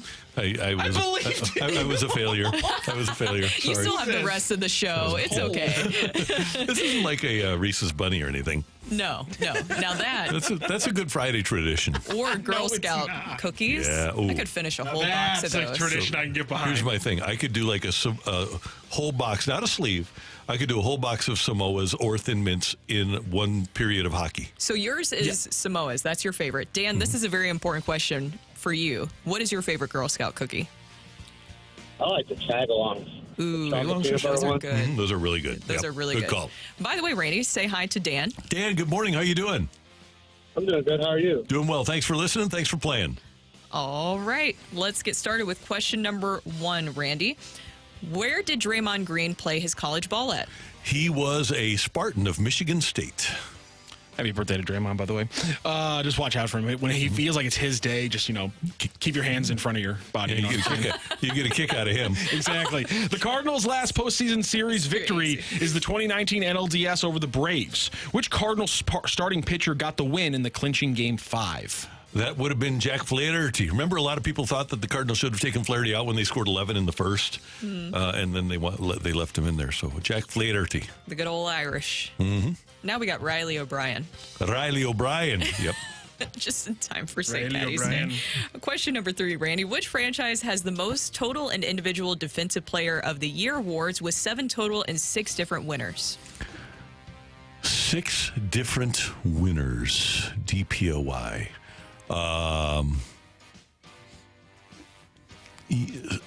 7 total and 6 different. Is that right? Mm-hmm. I wonder how long this is. My first inclination is to think that it might be the Steelers because I've got Polamalu, I've got James Harrison. I would think that Mean Joe Green probably won one at some point. The Ravens probably haven't been around long enough since they really didn't start until 1996. I probably don't have that many. Bears, maybe. Urlacher. Probably not that many. I think I'll just roll the dice on the T.J. Watt for the Steelers. I'll go with the Pittsburgh Steelers. I just realized there's a much better question in there that I should have asked. Dang it. I'm mad at myself now. Randy, which of the original 8 pre-merger NFL franchises have never won an AP MVP, Defensive Player of the Year, or Offensive Player of the Year? 8 pre-merger NFL franchises. Which of the 8 pre-merger NFL franchises has never won an AP MVP, Defensive Player of the Year, or Offensive Player of the Year? Okay, Steelers have, Colts have, Browns have, Giants have, Packers have. I don't think the Cardinals have. I think that might be where we're lacking here. So Giants, Colts, Steelers, Browns, Lions.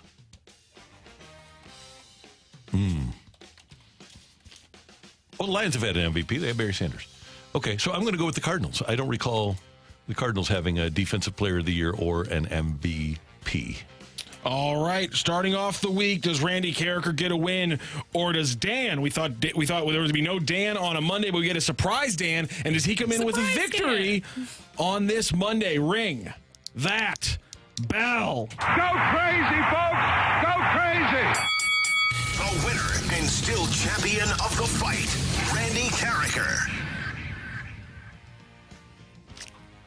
I'm sorry, Dan. Randy hit the jack on that one. He beat you 42 today.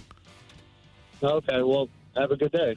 Have a good day, Dan. Thanks, Thank Dan. you so much. Thanks, Dan. Draymond Green went to Michigan State again. Happy birthday to him. It was, in fact, Jack Flaherty who was on the mound when they blitzed the Braves for a just ton of runs there in the first. The franchise that has the most total individual Defensive Player of the Year with 7 total and 6 different winners.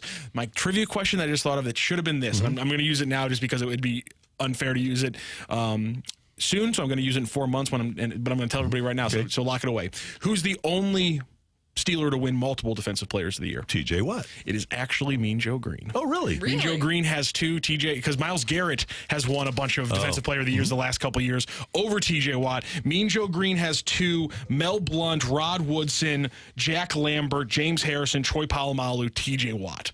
Unbelievable by the Steelers, all that different talent. And only which original of the 8 pre-merger NFL franchises has never won an AP MVP, Defensive Player of the Year, Offensive Player of the Year. Here's where I thought I was going to get you, Randy. Before the AP Defensive Player of the Year, Larry Wilson did take home a Defensive Player of the Year award, but it was not the AP Defensive Player of the Year award. I didn't know if I'd get you there, but you correctly answered that one. So well done there, Randy. You hit the jack. 4-2 win today in the fight. All right, and thanks to Dan for joining us here on 101 ESPN. Coming up, a lot going on in the NFL, and we've got NFL news and notes for you coming your way on 101 ESPN.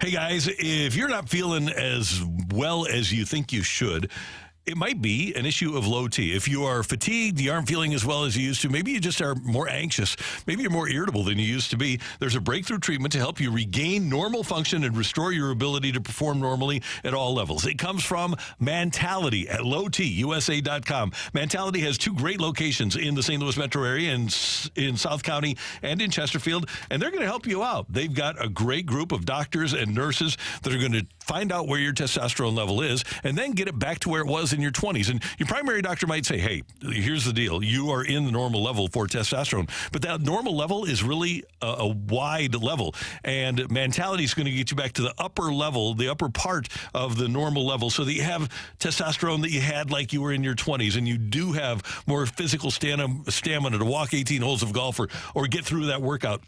And they're going to work with your insurance company so that you don't have those outrageous out-of-pocket expenses. It's Mentality. If you want to be the guy that you want to be, go to Mentality at lowtusa.com.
One week from today at 11 in the morning St. Louis time, the NFL's legal tampering period starts. And at 11:01 St. Louis time, we'll have a contract agreement between at least one player and a team. And there's going to be a lot of really interesting moves that are made in free agency. Paul Allen, who is the voice of the Minnesota Vikings, has been the voice of the Vikings for a long time, does sports talk radio in Minneapolis, tweeted this. He said, right before I left Indianapolis from the Combine yesterday, from somebody I really trust, I was told Atlanta prefers Cousins over Justin Fields, and quite honestly, it's not close. So the Falcons in the market for a new quarterback, and apparently Zach Robinson, their new offensive coordinator, came from the Rams. Raheem Morris, their new head coach, was the Rams defensive coordinator. Apparently their guy is Kirk Cousins. And oh, by the way, the offense that Zach Robinson is going to run in Atlanta is the same offense that they ran in L.A. with the Rams, which is the same offense that Kirk Cousins ran when he was the Washington Redskins quarterback. So it makes sense that they would get a guy that has a familiarity with what they want to do. It seems like the Falcons have been connected to just about every quarterback at this point, doesn't it? It seems like they've been all in all of the different rumors. But honestly, I just don't see a situation where Kirk doesn't return to Minnesota. Don't you believe that that's where he's going to go back to? Brooke, that makes the most sense. He loves it there. The Vikings love him. Justin Jefferson loves him. The coaching staff loves him. Unless he's just blown away by the money and the guaranteed money in Atlanta, and he's only had guaranteed money for the last half dozen years. Unless he's blown away from that, I'm with you. I think that Minnesota is the place to be, and I think that Minnesota, if he wants to win, gives him the best opportunity to win, too. Despite the fact that Green Bay is young and on the upswing, that Detroit is young and on the upswing, I still think Minnesota provides him a better opportunity to win a Super Bowl than Atlanta does in the next couple of years. I feel like it's pretty clear at this point, too, that the Bears, even though that they haven't directly gone out and said it, they're keeping it a mystery still, that they are going to take Caleb Williams in the draft. I think that's pretty clear. So now where does Justin go? Where does he land? Where do you think he best fits? That's a great question. Is he a good fit as a placeholder in Chicago? But he does lose a lot of the value that he has if he plays poorly or if he winds up on the bench. Does Pittsburgh have an interest in Justin Fields? They've said that they want to keep Kenny Pickett as their quarterback, but Justin Fields has a ton of talent. So is that a place that has an interest in a place like Fields? Does somebody take him like Denver? Denver's not going to have Russell Wilson anymore. Does Justin Fields fit what Sean Payton would want in Denver? I think it's a really interesting question as to where Justin Fields is. Could it be the Raiders? Raiders would have an interest. Well, and just this morning, this just shows you how crazy all these rumors are with the NFL and how quickly things change. Just this morning, there's reports that the Steelers are out of the Justin Fields race. There you go. So there might not be the market that Chicago would desire, and maybe they just keep him around. Maybe they say, okay, well, we'll take Caleb Williams and we'll keep Fields. And even during training camp or early in the season, maybe somebody wants to see Fields do something during preseason games, and the Bears could trade Fields then. The only issue that I have with that, though, is that if you're wanting your quarterback to learn and grow in Caleb Williams, do you really want him learning from the quarterback that you believe isn't the future of your organization? No, he's got to learn from your new offensive coordinator, Shane Waldron. Fields will be learning the same new offense that Williams would be learning. So there's really not much that, in terms of this particular offense, I would think that Justin Fields could teach Caleb Williams. That's a very expensive backup to have. Yeah, it is. It's more expensive next year, though. The longtime Cowboys left tackle Tyron Smith not expected to return. Been a lot of smoke with the Chiefs being interested in Tyron Smith. Problem with him is keeping him healthy. I don't know that if I were a team that wanted to keep Patrick Mahomes healthy, I don't know that Tyron Smith would be the guy that I'd want to put on his blind side and hope that he can be there for 17 games. Do you think he just stays with the Cowboys? No, I think that somebody will sign him with the belief that they can keep him healthy. That's my thing. I think what would we learn with Jake Long here in St. Louis? Yeah. If someone's willing to give up a blindside protector, there's probably a reason why they're willing to give him up. Right. Except unless you're Washington, you just have no belief in the guy. And the Cowboys have Tyson Smith, too. And he can be an effective left tackle. And Tyron is 33, and he has not been healthy. Meanwhile, the Chiefs are also going to franchise cornerback L'Jarius Sneed. A lot of belief that he would find his way into free agency. And it's the non-exclusive tag, I believe, so he'll be able to shop his services. But the Chiefs will be able, if they so desire, to match any offer for L'Jarius Sneed. I love this. You guys know I talked about L'Jarius Sneed a lot this past season. I liked everything he did. Of course, it was like the best season of his entire career. In the regular season, he finished with 2 interceptions, 14 pass breakups, and didn't allow a touchdown while in coverage. Just think about that for a minute of Sneed and his ability and what he was able to do and impact the game. I like this a lot. Now, the contract negotiations are still, I'm guessing, ongoing with Chris Jones. Yes. Do you think they'll get that worked out with him? Because I think bringing back Sneed and Chris Jones, especially everything that the Chiefs defense did last season, I would bring those guys back. I would find a way to make it work. I was reading yesterday that it's almost a fait accompli that Jones agrees to a long-term deal, and they're so close. That's why they're willing to tag L'Jarius Sneed, because they'll be able to set up Jones' cap number so that Sneed, as a franchise player, would fit under. And word this morning that Mike Evans has agreed to a 2-year, $52 million contract to stay with the Tampa Bay Buccaneers. I know a lot of Chiefs fans were hoping that Mike Evans would come there for less money, but Evans said he wants to end his career in Tampa, and now maybe he'll be able to. And now they'll, with that cap number being set, I would think that Tampa Bay will probably be more inclined to be able to keep Baker Mayfield as their quarterback. You think so? Do you think? Well, I guess it depends on what his asking price is. But he also is a big fan of Mike Evans. It seems like the two want to stay together. With that deal in place now with Mike Evans, Baker Mayfield, do you think he'd be more willing to possibly budge on his price? I would think so. And especially because there's not going to be much of a market for Baker. There was talk about him going to Atlanta, but if Atlanta gets Cousins, do the Vikings go after Baker Mayfield? I don't know. Well, how much would you pay him a year? Like, what do you think his asking price? 25 to 30 million? I think 25, yeah, and maybe a 3-year 75, and it's all about the guarantees. So I would think that would be. If I were Baker Mayfield, I would bet on myself for 3 years. And if it's 3 years and 75 and 55 or 60 of it is guaranteed, I think that's a reasonable amount for him. Do you see him possibly going anywhere else? We were talking about the Falcons earlier. Is that another possibility for Baker? I think that would have to be a last resort. Tampa Bay loved him, and the teammates loved him, and they said, hey, we got our guy. It was like a whole resurgence for Baker. I think that plays into the decision. And he's got to be thinking that. He's made a lot of money, and he has a chance. He'll make a lot of money either way. I would want to go to a place where the head coach likes me, my teammates like me, the organization, the town.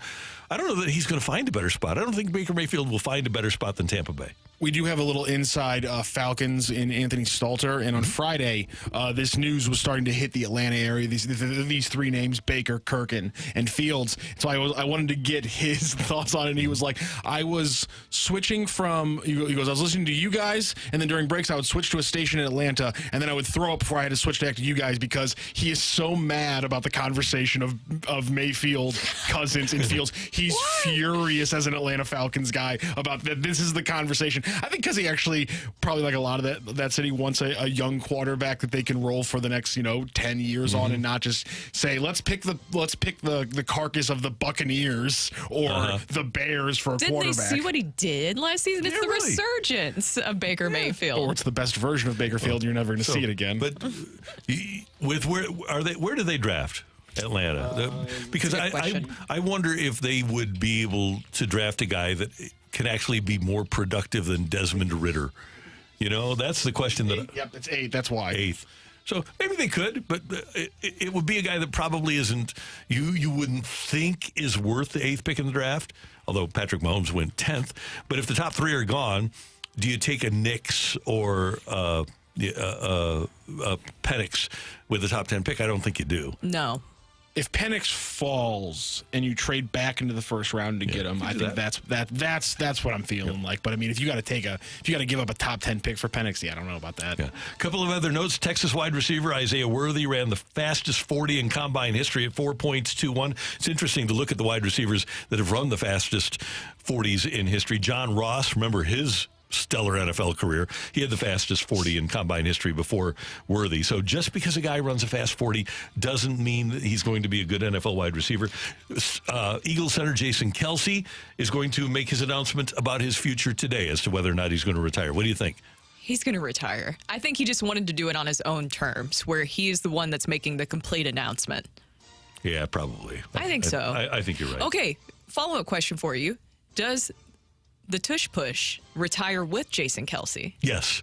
Really? You don't think that the Eagles are going to still do it? He's so powerful. I don't think that they'll be able to have a center that is able to do what he does. He gets so low and is so powerful. That's a rare commodity. And you can't be too tall to do it either. They would have to find the perfect center. I was showing this to Randy the other day. There's only like 25 offensive linemen at the combine who have posted like 4.4 short shuttle drills. There's that's the lowest. That's the mark. 4.4 shuttle drill. Jason Kelce's is a 4.14. So when you put that kind of explosiveness into that small package, that's how you get a guy. Because you combine that then with a quarterback who's exactly the same way. Small package, a ton of power compacted into a small package, and that's how they both work. I don't know if you lose just one of those two things. If the connection completely falls apart. Mm-hmm. And some sad news, a couple of deaths over the weekend. Andy Russell, former star linebacker at the University of Missouri. He was part of the Steel Curtain defense that won 4 Super Bowls for the Steelers in the 70s. He passed away, Andy Russell, and our thoughts and prayers and condolences to his family. I know he still has family here in St. Louis. And also Chris Mortensen, the legendary reporter for ESPN, passed away at the age of 72. Mort was just a great guy. He came into town the first time I ever met him. He came into town to do a feature on Brian Jordan when Brian Jordan had left the NFL to join the Cardinals. And Mort was in town doing a feature on this new 2-sports star. And Mort was working in Atlanta. BJ had played for the Falcons and still lives in Atlanta. And whenever Mort would come into town to cover the Rams, he was always one of the nicest, most congenial people. And when ESPN released the story yesterday of his passing, Adam Schefter talked about how Adam Schefter was going to leave NFL Network to come to ESPN to do what Chris Mortensen was doing, and Chris Mortensen advocated for it. And Adam Schefter said, I would not be at ESPN if it weren't for Chris Mortensen. Mortensen wanted Schefter there. Talk about security in yourself and your job and your company, that you would advocate for a guy who does the exact same thing as you to join the group. And that's just the sort of person, everybody that I've talked to in my observation, that's the sort of guy that Chris Mortensen was. His reports and scoops were delivered with fairness and respect for his subjects, and you could tell that he also just treated people in general that way. It wasn't just about a story and getting a scoop and how he treated you. You could just tell that he truly cared about uplifting others. I mean, seeing all the stories, the story that you just mentioned there, how kind he was, just the other outpouring of stories that have come out, you could tell that he has meant so much to so many people. And I think reporting-wise, the way that he delivered his stories really shows who he is and how he cared for things. I thought it was really interesting when you mentioned that, Brooke. Peyton Manning goes on social media and says, heartbroken, we lost a true legend. Mort was the best in the business, and I cherished our friendship. I trusted him with my announcement to sign with the Broncos and with the news of my retirement. I'll miss him dearly, and my thoughts and prayers are with Mickey and his family. Rest in peace, Mort. So here's a guy that maybe number one all time, could be arguably, who, when he was making moves, the guy that he got in touch with was Chris Mortensen. Because they knew that he would do it fairly. The right way. And he always did that throughout his career. So it's a huge loss for our community, I think is a good way to put it. No doubt about it. Those are your NFL news and notes on 101 ESPN. Coming up, we've got our Rush Hour Reset. And in the next hour, MLB players have some interesting ideas about how they can shorten games.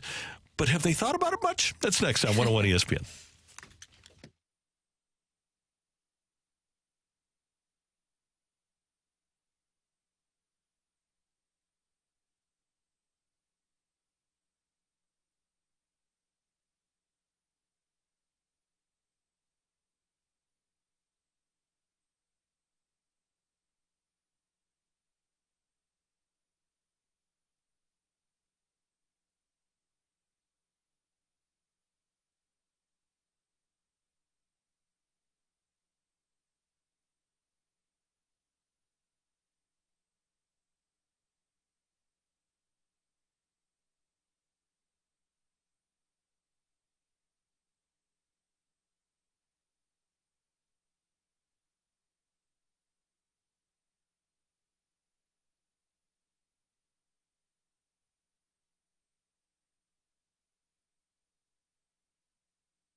Hey, folks, if you're going to be getting a fence, maybe you're getting a new puppy and you need to keep that puppy within the confines of your backyard, call Chesterfield Fence and Deck at 800-300-4054 or find them on the web at chesterfieldfence.com. And it is Chesterfield Fence and Deck. Now, they do a great work with cedar or vinyl fences, and they have beautiful cedar and Vecadec vinyl decking as well. But if you're looking maybe for a sunroom or a screen room, a pergola or a patio, they'll come out and they'll do great work. Converting your current deck into a sunroom or a screen room can be absolutely beautiful. You can put a TV up in there. You can have a ceiling fan, and it'll look fantastic, and it'll be incredibly functional. At Chesterfield Fence and Deck, they're A+ rated by the Better Business Bureau. And they get 5 stars on all of their reviews. And they'll come out when you get in touch with them. They'll provide you a free, no-obligation project design, show you pictures of jobs that they've done, and you'll love working with Chesterfield Fence and Deck. And right now, tell them Randy sent you and get a great deal. 48 months interest-free financing on your next outdoor project. The number again, 800-300-4054. Find them on the web at chesterfieldfence.com. Chesterfield Fence and Deck, the sign you have the very best.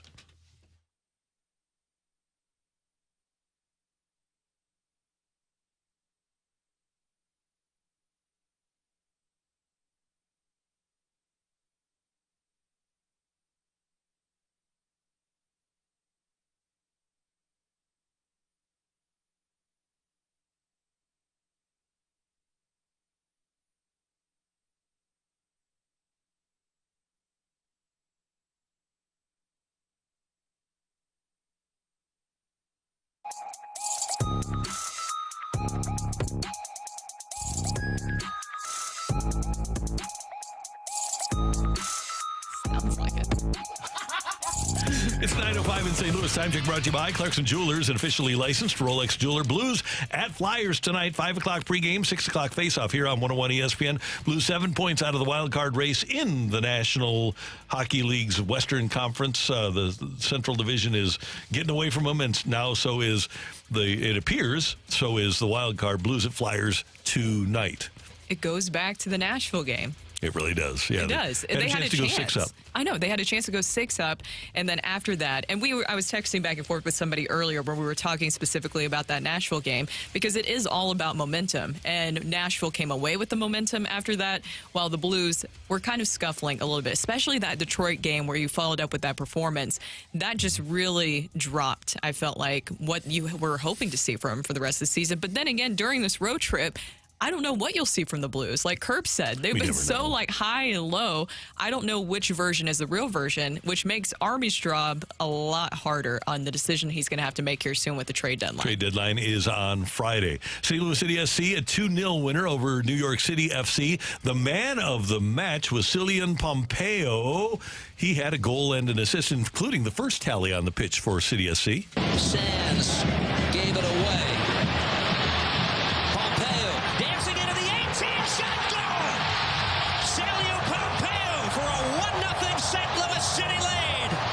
Now, Matthew disagrees with me that Pompeo makes olive oil. I think that's some kind of Pompeii-themed company, I'm guessing.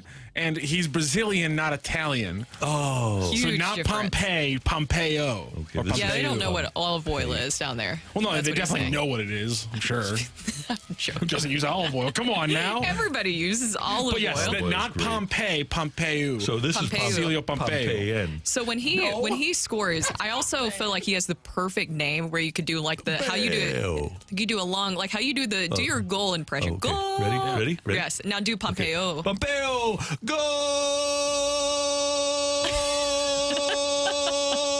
You could also go Cilio. This is impressive, legitimately. Where's my booze? Go! How have you not been a soccer fan for decades with this? There we go. How have you not been a soccer fan for decades? I have. It's been built in. I mean, come on. I have. There's That soccer was broadcasters who can't do that. Hey, including the one that called the Adinner on goal. To the right end, Ilinich taken back by St. Louis. This is Pompeo. Plays it ahead. Adinner run! Go! On a dead run from the sharp angle. Samuel Adinner second of the year, and it's all St. Louis City now. Don't you don't you want a play-by-play man that cares? Randy, he does care. That's it. That's all he said. I do feel like you need the long, drawn-out goal. I can provide a long, drawn-out goal. It was beautiful, Randy. Thank you very much. Is there any way we could figure out how long that was, Rock? And we can go back to that. And try to find it, yeah. But And then that I'll have felt... to one day do, although Dan doesn't really like it. So, one day I'll do one so that I can exceed that total of seconds, however many it was. Just a whole segment of you screaming goal. Yeah. It was perfect. Thank you. It was perfect. I enjoyed it. I The Billikens beat Rhode Island at 94-91. Big game Gibby Jim with 30 points for the Billikens. That would be Big Gibson game, Gibby Jim. Jim. And they have senior night tomorrow night, I believe, an 8 o'clock game over at Chaffetz Arena against Dayton. Beat Dayton Billikens. And then they'll play in the tournament, in the A10 tournament. Billikens 94, Rhode Island 91. Mizzou falls to Ole Miss 84-78. Tigers are 0-16. I hate to laugh, but they're 0-16 in the SEC, and it's kind of funny. Is it funny, though, Randy? Well, or is it very, very sad? 1-15 would be sad. 0-16 is almost unbelievable. It is. It is very unbelievable. And it just feels like you're just waiting for the season to end at this point for Mizzou. I am.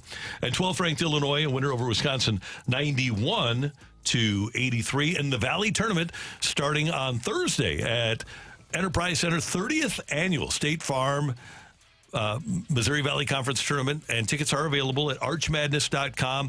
A great regular season race between Indiana State and Drake, but man, it's so wide open. Every year it's wide open, so it'll be fun. And you can get tickets now for the Missouri Valley Conference Tournament at Enterprise Center, March 7th through 10th, and tickets available at archmadness.com. Ooh, I like what you did there. Little plug. Little plug. I enjoy Arch Madness every single year. Event. I do miss having Loyola Chicago in there. Me too. I will say. And you know what? It was fun when Wichita State was in the conference too. Mm-hmm. But they've done a nice job. Belmont is a nice addition to the league.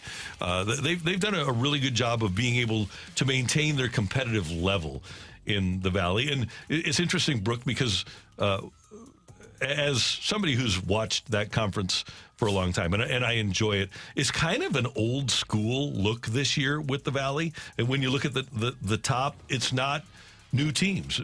Indiana State has been there for a long time. Drake has been there. Bradley has been there for a long time. Then you had Belmont, but Northern Iowa has been there for a long time. SIU, Illinois State. But then some of the new teams are towards, and Missouri State didn't have a great year, but Murray State's towards the bottom, UIC's towards the bottom, Valpo's towards the bottom. It's kind of an old school year in the Valley. Mm-hmm.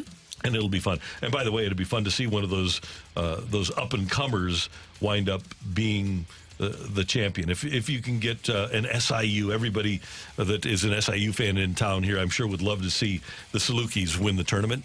And so it'll be fun. It's going to be a great time. That is your Rush Hour Reset here on 101 ESPN. Real quick, from the 618, my dog just ran out of the room after that, talking about your goal. Oh, no. No. I want that to happen. That's not what you wanted whatsoever. And then someone from the 314, the long, drawn-out goal, obnoxious, very European. I like the American version better. Short and sweet, let me hear the crowd. Oh, my God. Oh, what was the guy's name? What's the guy's name that does the goal? Anders Cantor? No, is that right, Andrew? Yeah, he's one of the guys who does it, I believe.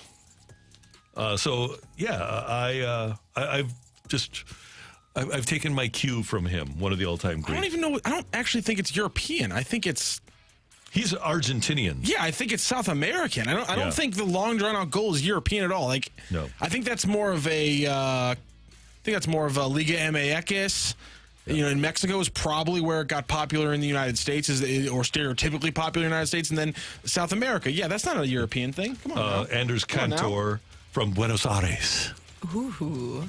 Beautiful. Yeah, and again, listen, the thing about Buenos Aires, the thing about like Argentinian football, people got to understand is like they have like third division teams that have been around for 100 years that still get like 15,000 people to watch their games. Mm-hmm. That's insane. Mm-hmm. That's insane. And so of course you're going to have an announcer who's probably born in the same city he's calling the games in. He's loved that team for his entire life. I love the emotion. By the way, we should pass this along because I did not know until now, and so now you will know via radio. Anders Cantor, not only born in Buenos Aires, Argentina, but since his teenage years, he's been in Southern California. Yeah. He's American. The crazy thing about plot twist. The crazy thing about Buenos Aires, like that city has like 15 soccer clubs. Can you imagine living in an American city that had more than 2 pro sports teams from like a league? There's like 5 in the top league just in one city. I can't imagine how insane that would be. I mean, you're walking down the street, just constant rivalries. Right. That'd be awesome. Anders Cantor, San Marino High School, and went to USC. Randy, before... Pretty American. You would have gone crazy back in the day if there was a city where there was 5 rivals in one city. You'd be pitting them against each other all day. Yeah, you would be a boxing announcer on the radio every morning in Buenos Aires. The best thing I guess right now we have Devils, Islanders, Rangers, but you had Yankees, Giants, Dodgers. But never had 5. Never had 5. 5 actually, I might be shorting it too. It might be more than that. That's amazing. There's your Rush Hour Reset here on 101 ESPN. Coming up, MLB players have some good ideas as to how to continue to cut game times, but some, for them, not so good ideas either. That's next on 101 ESPN. It's time for a DraftKings at Casino Queen Redbird report on 101 ESPN. Brooke Grimsley here for your Redbird report. Rain washed out the Cardinals and Marlins yesterday, changing their pitching plans, but we'll get to that in just a second. In their lone game of the weekend on Saturday, the Cardinals fell to the Astros 7-1. Zach Thompson hadn't allowed a hit through 2 2/3, but ran into some trouble after giving up back-to-back doubles. His final line, 3 innings, 2 runs off of 3 hits and 3 strikeouts. Through his first 2 spring outings, Thompson has logged 5 innings, allowing 2 runs on 4 hits. He has struck out 4 and has walked just 1. As for the rain changes to the pitching plans, Sonny Gray will be on the mound against the Nationals today, and Steven Matz will make his first appearance of the spring following Gray. First pitch will be at 12:05. The Redbird Report is presented by DraftKings at Casino Queen. Play, stay, dine at DraftKings at Casino Queen.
Hey, do you need to sell your home, but you need time to find your next home or build that new construction you've only been dreaming about? But what if I told you that you could sell your home and stay in it for up to 12 months while you find your next home? If this sounds like your situation, there's only one agent that you need to meet, and that's Gloria Liu at Your Home Sold Guaranteed Realty. Gloria's number is 314-325-6888, 314-325-6888, or you can visit GloriaHasTheBuyers.com, and she's already got buyers for you, and she's able to guarantee the sale of your home in writing because of her fact that she has the ready buyers from over 20 years of an exclusive database of people looking to buy in your neighborhood and in your price range. And that's how Gloria gets you the most money and creates the highest demand, many times with multiple offers, and that means more money in your pocket. She's going to sell for more and sell faster when compared to your average agent, but if you need an option where you can keep your house for a while, she can provide you that option as well. She's not your average agent.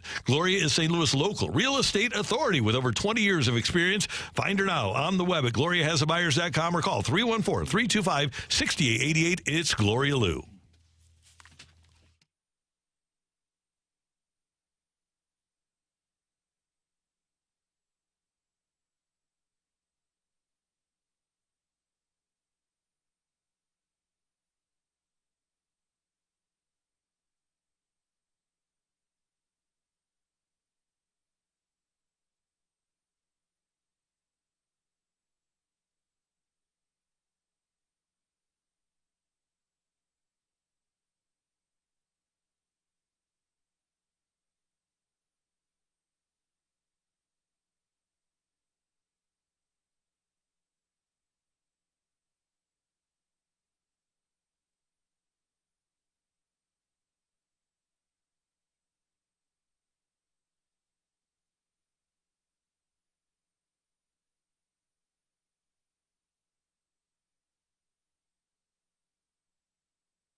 seems to be quite a disconnect between the Major League Baseball Players Association and baseball itself. And this year, they've cut another second off of the time that is allowed between pitches before pitch is thrown, and this is while players are on base. It's amazing to me, Brooke, that we can go this far down the line. We've been talking about the pitch clock and the rules changes for years, and these two sides, for whatever reason, still can't seem to get on the same page as to what would best benefit their sport.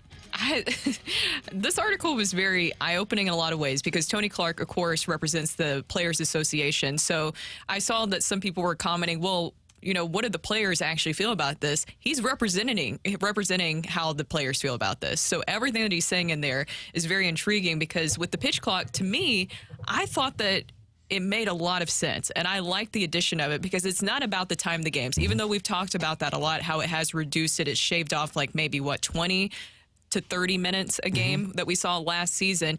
It's not just about that. It's more about the pace of play. It keeps me... I felt like I was more engaged between pitches. Did you feel that as well? I was. Now, this one, according to this piece by Jason Stark at The Athletic, is to shave another 5 minutes off of the average game time. The average game is desired by baseball to be in the range of 2 hours and 30 minutes. Last year, it was the average game was 2:39. So what they've done is with runner on base, they've cut the pitch clock from 20 to 18 seconds. And by the way, that number in the minors is 17 seconds. So pitchers are coming up and they're used to it. They are. The players that are in place now are already established and they don't want to change. Now, they had a meeting, the owners and the group of players that represent the union. And the players decided that they were going to come with some ideas. And one of those was bringing commercials into a different realm. And Whit Merrifield, who is on the committee of players, wants to have like golf's playing through. He said golf does it. They call it playing through. So they put the commercial up, but they keep the coverage up. So we're seeing it.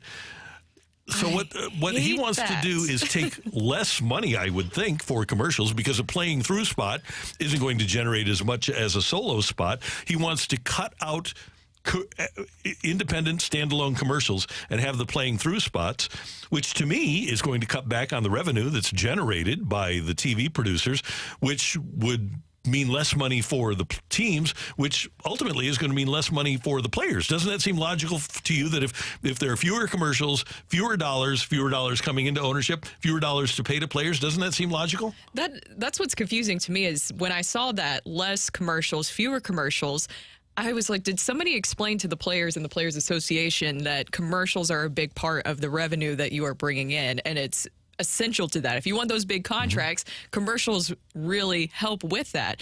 I absolutely hate the split screen with commercials. I'm with you. I think it's one of the worst things ever. With golf, it works because you can do that because there is just so much downtime or dead air time, I guess is a good way to put that as well. There's so much dead time that you have there where you could put up the split screen commercial, but for baseball games, NFL, anything like that, I hate the split screen commercials. I think it's so distracting. If anything, when it pops up, I probably hate that. Whatever is advertising, I think I hate the advertiser more than anything because I'm like, why are you popping up in the middle of my game right now? And credit to Whit Merrifield. He's playing, so he's not watching games probably. But they already do have, and now 10 seconds for whomever.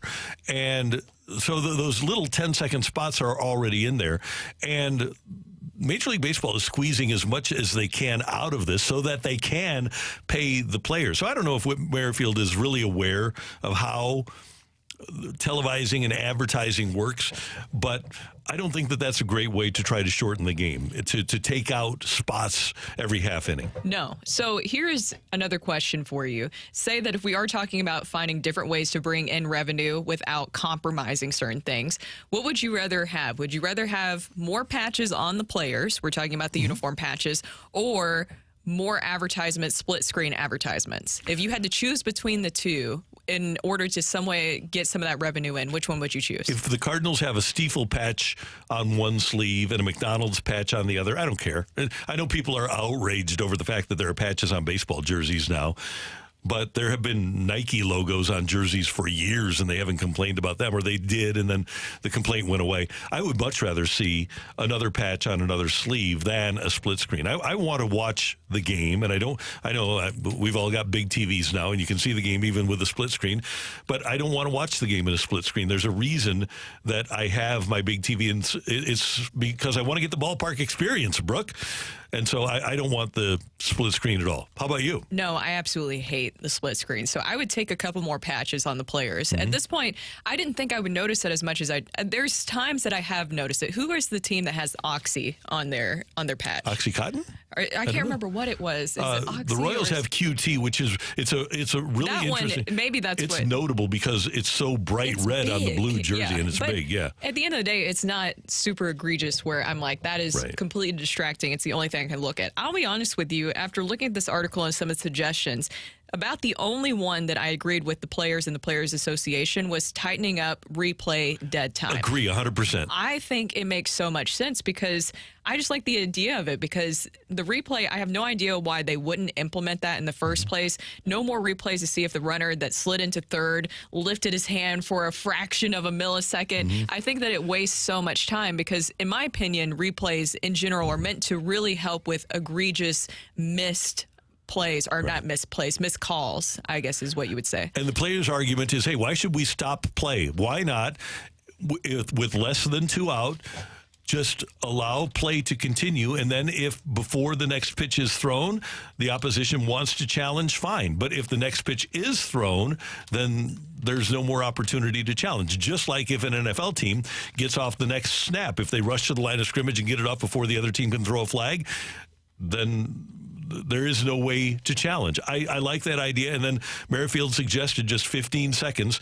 If it's after the third out, 15 seconds, and then you get to the commercial, which I think now that's the way it works. I think they get to the commercial now whether or not there's a challenge. I just think that it makes a lot of sense because there is just so much time spent on that when, if it's something that the manager can't notice right off the bat, then I don't think that you need to spend a bunch of times, and it shouldn't take several different camera angles to be able to figure out. And when you're just looking at the same thing over and over again, is it just a fraction of a millisecond that he just lifted his hand or something like that? It's crazy. By the way, somebody texted in, it's the Astros that have the Oxy patch. Okay. Is it OXY? Yeah, it's Oxy. I don't know what it is. What are you laughing at? Is it a skincare thing? No, it's not a skincare thing. It being the Astros, it could have been any other team. I wouldn't have been as funny. For some reason, it being the Astros is funny to me. Let's see. Well, the advertisement's not working because I obviously remember the Oxy, but I don't know exactly which Oxy this is. Taking bold steps to innovate for a lower carbon future. Occidental Petroleum. There you go. Oh.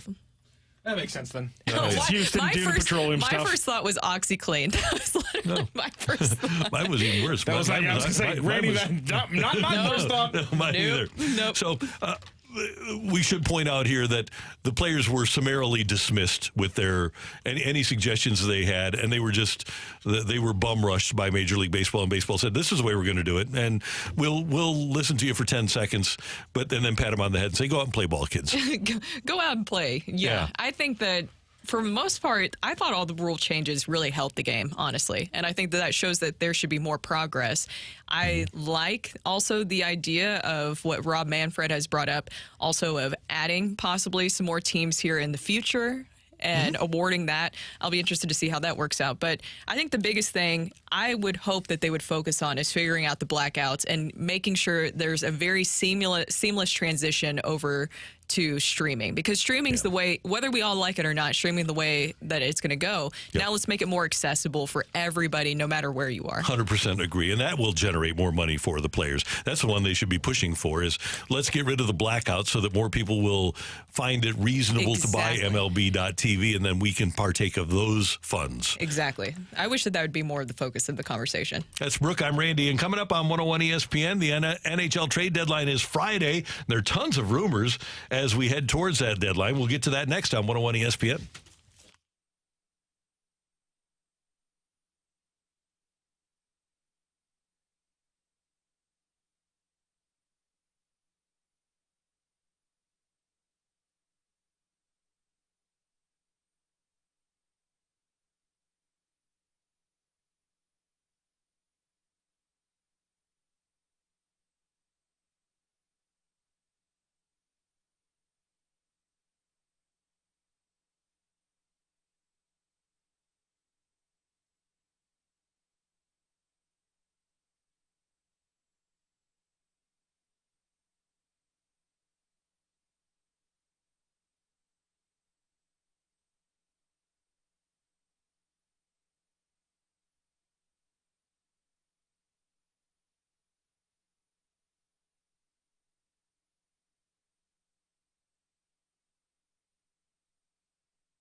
Are you ready to bring your home into the future? You can upgrade to a smart home with Hoffman Brothers Electrical Services. Control your lights and thermostat and security from your phone and save energy with smart technology. Plus, with Hoffman Brothers current specials, it's easier than ever. Hoffman Brothers, making your home smarter, safer, and more efficient. Visit HoffmanBros.com today to learn more. Hoffman Brothers is a proud Mitsubishi Electric heating and air conditioning elite contractor. And if you have rooms in your home that just can't seem to get you comfortable, could be a sign of an HVAC issue. And Hoffman Brothers can help you out with that by diagnosing and fixing those hot or cold spots. You can enjoy every room in your home, and with up to $5,000 in savings available with their discounts, rebates, and tax credits, now is the perfect time to upgrade your HVAC system. Visit HoffmanBros.com today and start saving. It's a great St. Louis company. They can provide you with great work for storm protection, lighting upgrades, everything that you need for your home. Heating, cooling, plumbing, electrical. They can do it at Hoffman Brothers. Go to HoffmanBros.com.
This is Rocky with your Sports Center update, driven by Johnny Londoff Chevrolet and Johnny Londoff Autoplex.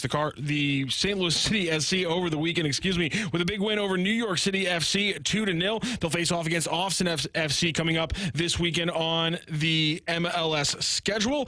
Where on Saturday, the Cardinals were in action, but unfortunately it got postponed over the Marlins. They'll be back in action today against the Marlins in West Palm. Blues over the weekend, a 3-1 win over the Minnesota Wild. They face off against the Flyers tonight with a puck drop at 6 p.m. You can catch the pregame show right here on your home for the St. Louis Blues starting at 5 p.m. You want to hear more Blues talk? You can hear Kerbside as Chris Kerber joined Randy Carricker and Brooke Grimsley earlier today on the Dobbs Tire and Auto Centers podcast. That is your Sports Center update, driven by Johnny Londoff. Find your roads and shop 24/7 at Londoff.com and LondoffAutoplex.com.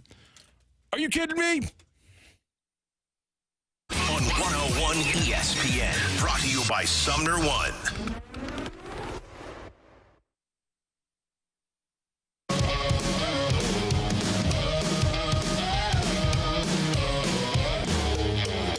Now, the news out of the Vegas Golden Knights isn't good. Mark Stone, we're told, is out for the regular season, and he is questionable for the Stanley Cup playoffs. So you can be certain that Kelly McCrimmon and the Golden Knights will utilize his cap space. We know that the Edmonton Oilers have been targeting a top six forward, so both teams are looking at players like Tyler Toffoli, Buchnevich from the St. Louis Blues, maybe Jordan Eberle if he doesn't sign with the Seattle Kraken. I mean, go down the list from there. There is a list of high-level players potentially available, and you can be sure that the Oilers and the Vegas Golden Knights are going to be among the top clubs trying to pick one up. That's TSN's Darren Dreger talking this weekend about the trade market. The NHL trading deadline is Friday, and the Edmonton Oilers have some cap space, and they have their number one pick, and apparently are more than willing to move that number one pick to go get a top six type forward. And with Mark Stone injured, as Dreger mentioned, there might be a bidding war for a guy like Pavel Buchnevich if both Vegas and Edmonton decide, you know what, that's the guy we want, and maybe the Blues will get into a position where somebody will overwhelm Doug Armstrong to try to get Buchnevich, because that's what we're led to believe, right, Brooke, is that if the Blues are going to trade Pavel Buchnevich, it's going to have to be an overwhelming offer. It will be, and I think that just based off the rumors that have been floating out there, they're going to want a lot in return. If you're Armstrong and you know that a team is desperate where they feel like they need a Buchnevich to be able to push them over the edge, then I would be asking for a lot too. I would be really curious, what do you think that Army would be asking for a Buchnevich? I know that the prospect of two number ones has come up. I don't think that they can get two number ones for him, but I would think maybe a 1 and a 3, or a 1 and a young forward, kind of like when they got Zach Dean from Vegas last year, a young forward that has the ability, if not the seasoning, to join your team and be a serviceable player.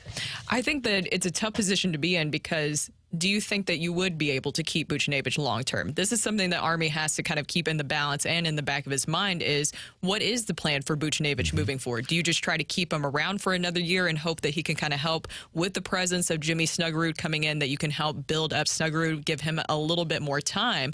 Or do you find a way to keep Buchnevich around? I'm assuming that Buchnevich would want a more long-term deal. He wouldn't want something like 3. He wouldn't take 3 to 4 years. No, you're looking 5 to 8 with him, because his agent will ask for the moon. My guess would be that would be 8 years would be their first ask, and then they would move back from there. But if you're the Blues, you don't know what the cap is going to be. You don't know what your young players are going to be. But you also know that you can move him during the offseason when everybody has a little bit more cap flexibility, or you can move him next year, like you did with Tarasenko last year. You could move him at the deadline, and somebody would have him for the stretch run. But he does present a lot of value for a team searching for a top 6 forward down the stretch here. And my question would be, what would proper value be for a year and a half of Buchnevich? That's a good question. I don't know. I don't know what it would be, but I think that I like the top line together, but it's just making sure that you can really maneuver this, because you've mentioned this several different times, and I agree with you 100%, is that you have to think about, you can't do a complete rebuild with this Blues team. It always needs to be a retool. So you have to really maneuver these pieces in the right way so that you can continue to be competitive every single year. I was just thinking about Vladimir Tarasenko and his whole situation when you brought him up. Do you think that Vladimir Tarasenko is almost a cautionary tale? And I'm thinking just because of the Russian connection, but with that whole situation, how things went out and where he is currently, do you think that Tarasenko is almost a cautionary tale of how to handle some of this stuff? It is, but his situation was different because of the shoulder injuries and because of the fact that he had declined. Now, Ottawa has him on the block right now, and he's still got a no trade, but he might be moved and probably will be moved by Ottawa by the deadline. But in terms of giving up a number 1, that's what makes the Tarasenko move a cautionary tale, especially for somebody like Gensel from Pittsburgh, who's going to be a free agent. If you're going to have Buchnevich for another year, I think there would be much more of an appetite to give up a number 1 than if you were just getting him for the stretch run. And another question is Jordan Kyrou. Is that something that they're going to still look into moving this offseason? What do you think is more likely, that Buchnevich gets moved in the offseason or Jordan Kyrou gets moved? I would think there's a much greater likelihood, this is my opinion, of Kyrou being on the Blues opening day roster next year than Buchnevich. Simply because when Buchnevich would start a new contract, he'd be 30. And the Blues are going to have to give him, if they're going to keep him, they're going to have to give him a long-term contract either next year or once he heads into free agency.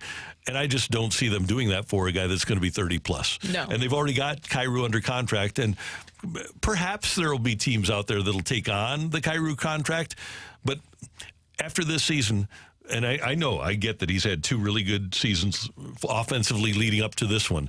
But after this particular season, do you take on the remaining 7 years at $8 million for the Kyrou contract? I think that most general managers would shy away from that. Yeah. And they'd be much more willing and able by going to ownership and saying, hey, 1 year at $5.5 million for this guy, and then if he does well for us, let's sign him.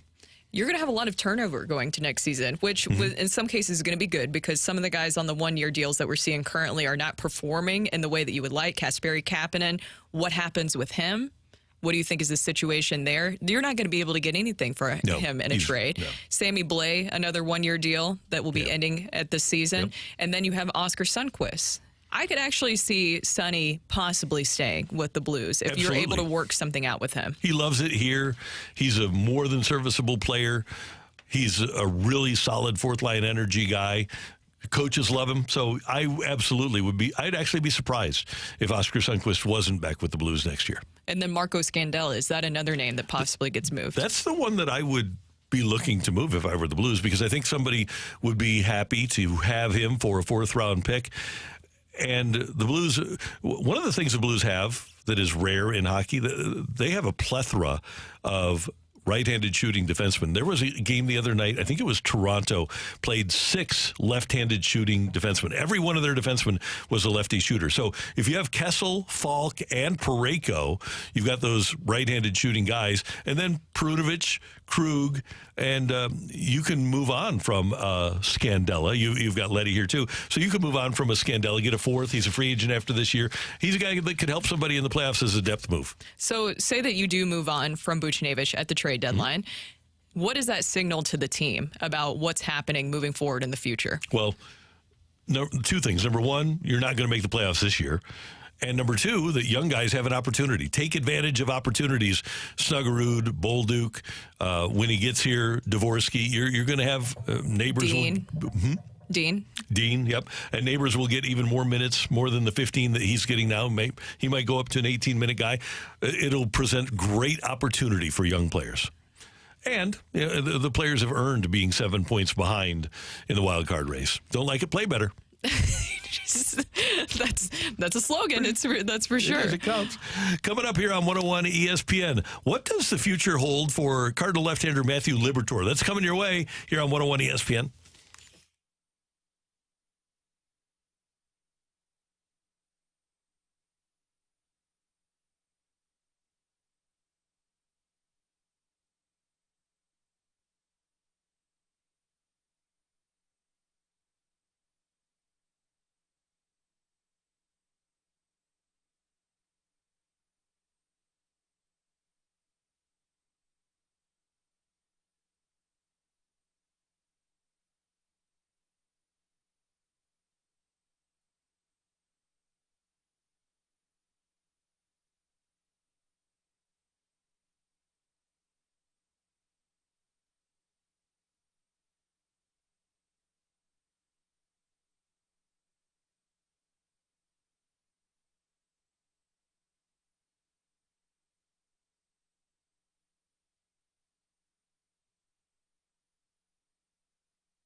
Hey everyone, it's Brooke here for Universal Windows Direct. As you know, the weather has just been up and down here recently. It's like 80 degrees one day and then it's 40 and cold and just windy the next. But where you shouldn't be feeling all of those temperature changes is inside your home. So call my guys over at Universal Windows Direct today to avoid the cold, the drafty air, all of that. And you may be wondering, can windows really make that big a difference? Here's the thing, they really can. Their windows feature super spacer technology, which helps keeps the edge of the glass warmer, holds the window seal longer, and makes the windows last up to 5 times longer than the other window systems. So your windows from Universal perform better and last longer. Call Universal Windows Direct today at 314-334-2522 for your free in-home estimate. And for every 2 windows you buy, get 2 for free. Buy 2, get 2. Buy 4, get 4. Buy 20 and get 20. There's really no limit to how many windows you can get there. Plus, they'll upgrade your new windows to triple pane glass for free, and and they'll double your energy tax credit. Restrictions apply. Tell them I told you to call and get an additional $250 off your next project for the last windows you'll ever need. Go to universalwindowsdirect.com. Like me, you'll be saying, I love my windows.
In 31 career games, 18 starts for the Cardinals, Matthew Liberatore is 5-8 with a 5.51 earned run average. And this spring has been no different. He's got a 5.40 ERA, only a couple of games and only 5 innings.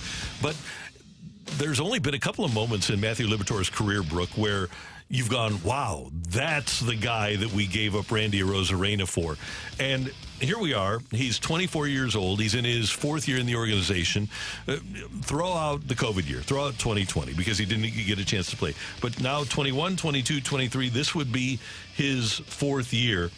And I know he's left-handed, and I know left-handers develop slowly. But at some point, the Cardinals are going to have to make a decision on whether or not Matthew Liberatore has a future in their organization. Normally, a 24-year-old guy that's in his 4th year in the organization, you aren't signing 3 older free agents to put in front of him like the Cardinals did when they signed Gray, Lynn, and Kyle Gibson. I feel like it's now or never for Matthew Liberatore. This is a make-or-break season for him to determine what they should do with him moving forward, because the Cardinals, I believe, have given him a lot of opportunities to grow into the starter that they hope that he would be.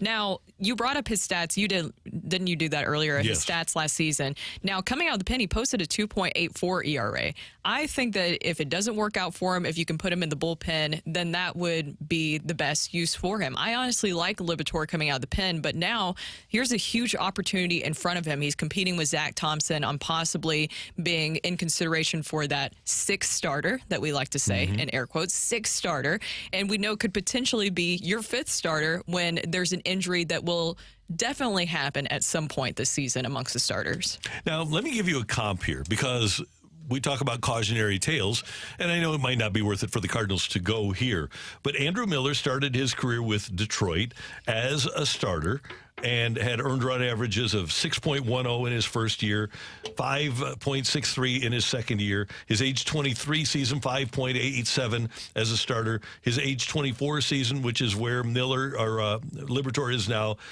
Andrew Miller had a 4.84, 20 games, 14 starts. Then he had a 8.54 with Florida in 2010.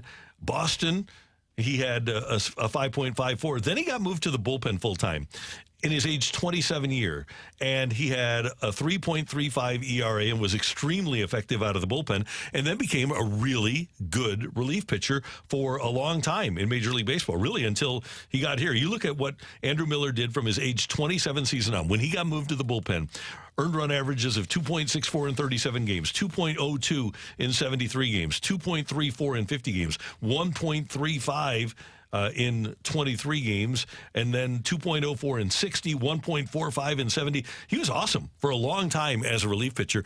Maybe what the Cardinals need to do, if they comp Liberatore to Andrew Miller, maybe the thing to do is to get him into the bullpen sooner rather than later and let him serve that role that Andrew Miller served for so many teams for so many years. And this is why I like the idea of starting with a 6-man rotation this season. One, because of the Cardinals schedule and how daunting it is, but also two, so you can figure out what you need to do with Zach Thompson and Matthew Liberatore, because you should figure that out sooner rather than later, because there is going to be an injury that comes up. I personally think that Zach Thompson is going to be a great addition to the starting rotation, and he will eventually get to that point at some point in the season. So what is the leash I guess you would have with Matthew Liberatore, and how long until you say, okay, we got to put him in the pen now?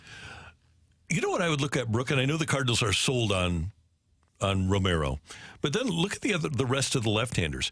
Maybe the thing that the Cardinals need to do, and I know evaluation is an issue for the Cardinals, but maybe they need to look at the upside of their left-handed relievers and ask themselves, okay, if we let this guy go and give him an opportunity to pitch out of our bullpen or as a swingman, who's going to be the best guy for us? John King has been knocked around so far in spring training. Romero he's been good, but he's had a rough start to the spring. I wonder if you look at all of the Cardinal left-handed relief pitchers, if ultimately when their careers are done, if Matthew Liberatore might wind up being the best guy. I think that him in the pen would make a lot of sense. And it feels like when you go back to circling back to Randy Rosarina and that conversation, I feel like you can at least look back in that trade. Of course, it will always hurt, but it at least makes you feel like you got something out of the deal. Don't you almost put Dylan Carlson and Matthew Liberatore in the same category of players that they probably might have held on to for too long, where this season is critical in figuring out what their role will be and their position will be moving forward with the Cardinals? Yeah, and I think it's more difficult with Carlson because of the injuries. You really didn't have the time to evaluate him. But I agree with you 100% on Liberatore because he had real high value a couple of years ago. Now, they thought that he was going to wind up being great and a member of their starting rotation. But they do have a tendency to wait a little bit too long with some guys and don't give enough rope to other guys, Rosarina. So, yeah, you're exactly right. Well, that's one. Rosarina is one example. Yeah. Is the issue there is that it is kind of confusing sometimes about. You could even put Tyler O'Neill possibly in that category. That was a player that they probably could have moved on from a little bit sooner. I understand trying to make it work, but then it seemed like it got to the point where that relationship really soured and probably should have been moved on prior to that. And you might hate to hear this, but Lars Nootbaar could wind up being one of those guys too, that they just hung on. He had a lot of value last offseason. He was part of what held up a trade for Sean Murphy.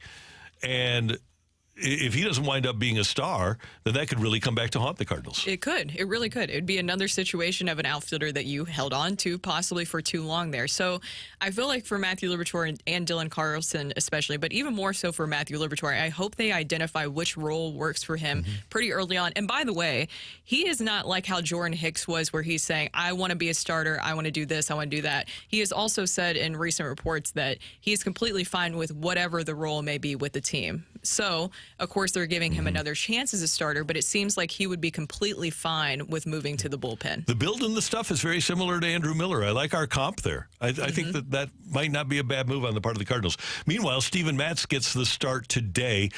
Okay, scale of 1 to 5, your confidence level in Steven Matz giving the Cardinals 25 starts in 2024. Ooh, what is the highest in his career, first off? Let me get that for you. I will have it for you momentarily. I think that year he might have had 29 with the Blue Jays a few years ago. Let me get that for you. His career high game started 29 with the Blue Jays. He actually had a couple of 30-start seasons with the Mets in 18 and 19 and 29 with the Blue Jays. And your 21. number was 25? Yes. And in the last 2 years with the Cardinals, 17 starts last year, 10 starts the year before. And the last time he had 30 was 2019. Randy, I want it to happen, but I don't know at age 32 season if it will. I'm going to go with a 3 out of 5. I'm going to go totally average here. Okay. I don't have a ton of confidence, but I would not be surprised if you gave him 25 either. If he would go over 25, I'd be mildly surprised, but 25 I think is a pretty good number. We were talking about the bullpen. Is there also another potential here for Steven Matz to move to the bullpen? Because we liked him coming out of the pen last season. If I had my druthers, my preference on opening day, if they had a 5-man rotation, would be to see Thompson as the number 5 starter and Matz coming out of the bullpen, because I do like his stuff. And he's another guy. I don't know if his recovery is enough with the previous injuries that he can come back on back-to-backs. But if he can show that he can come back on back-to-back days, or tells you that he can, I'd rather have his stuff in the bullpen than Thompson's.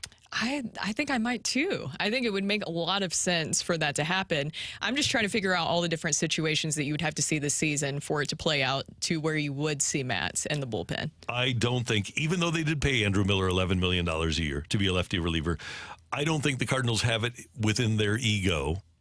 Maybe that's not the right word, but I'm going to use it anyway, to say, okay, yeah, it didn't work out when we gave him the $44 million over 4 years as a starter, so we're putting him in the bullpen. I think this contract, and it might wind up being good. He had a good last year with Toronto. I think this contract is going to be a starter's contract for Steven Matz. And the contract always plays. Always plays. The thing. Yep. And so they're always going to keep that in top of mind. Yeah, they don't have any Jacoby Ellsbury's here. It doesn't happen. We've got a balloon party coming up with T-Mac and Ajax. By the way, that is, what's the name of that little segment we just did there, Matthew? What is the That's name our spring of training that report. The spring training report. Simple. But it was a great spring training report. It was. I enjoyed it. You said, what is the name of that little segment? You forget spring training report? Okay, fair enough. Yeah. That little thing we just did there. What's going on Whatever right now? that was. What's going on right now in the most important sport in the city?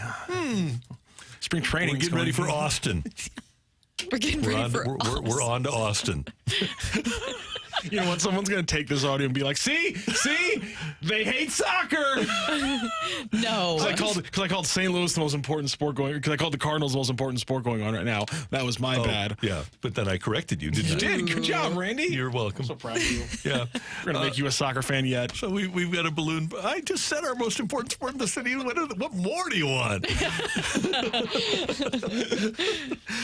We've got a balloon party. T-Mac and Ajax coming up. BK and Ferrario after that from 11 to 2. And then the Fast Lane from 2 to 5 this afternoon. I'm assuming that Jamie is going to be doing the game on TV, so it'll be Anthony and Carrie this afternoon until 5, and then Blues and Flyers pregame at 5, action at 6 right here on 101 ESPN. Slight edit to that. One more time in my ear, Mike. Carrie's off. Oh. Jamie's 2 to 3. Danny Mack will be joining them from 3 to 5. Okay, good. That's confusing. Yeah, but it'll be fun. It'll be entertaining. I like this because I'm like a ventriloquist for Mike Ryder. My sinus brain is trying to figure this out right now. Also, thank you to everybody for the very kind suggestions on things that could help with my sinuses. I have tried just about everything, and I will continue to try everything. A cordless drill. That is that good advice. Just give myself a lobotomy. Is that what you're saying, Randy? Exactly. Great job today by our producer, audio, video engineer, the one, the only Matthew Rocchio. Pleasure. Brooke, did you have fun today? Yes. How about that? How about that? We're back to that time of year, aren't we? Yep. Danny Mack will be back with us tomorrow. We thank you for tuning in, texting in, and being a part of the show. For all of us, until tomorrow morning at 7, have a great Monday, St. Louis. That's right.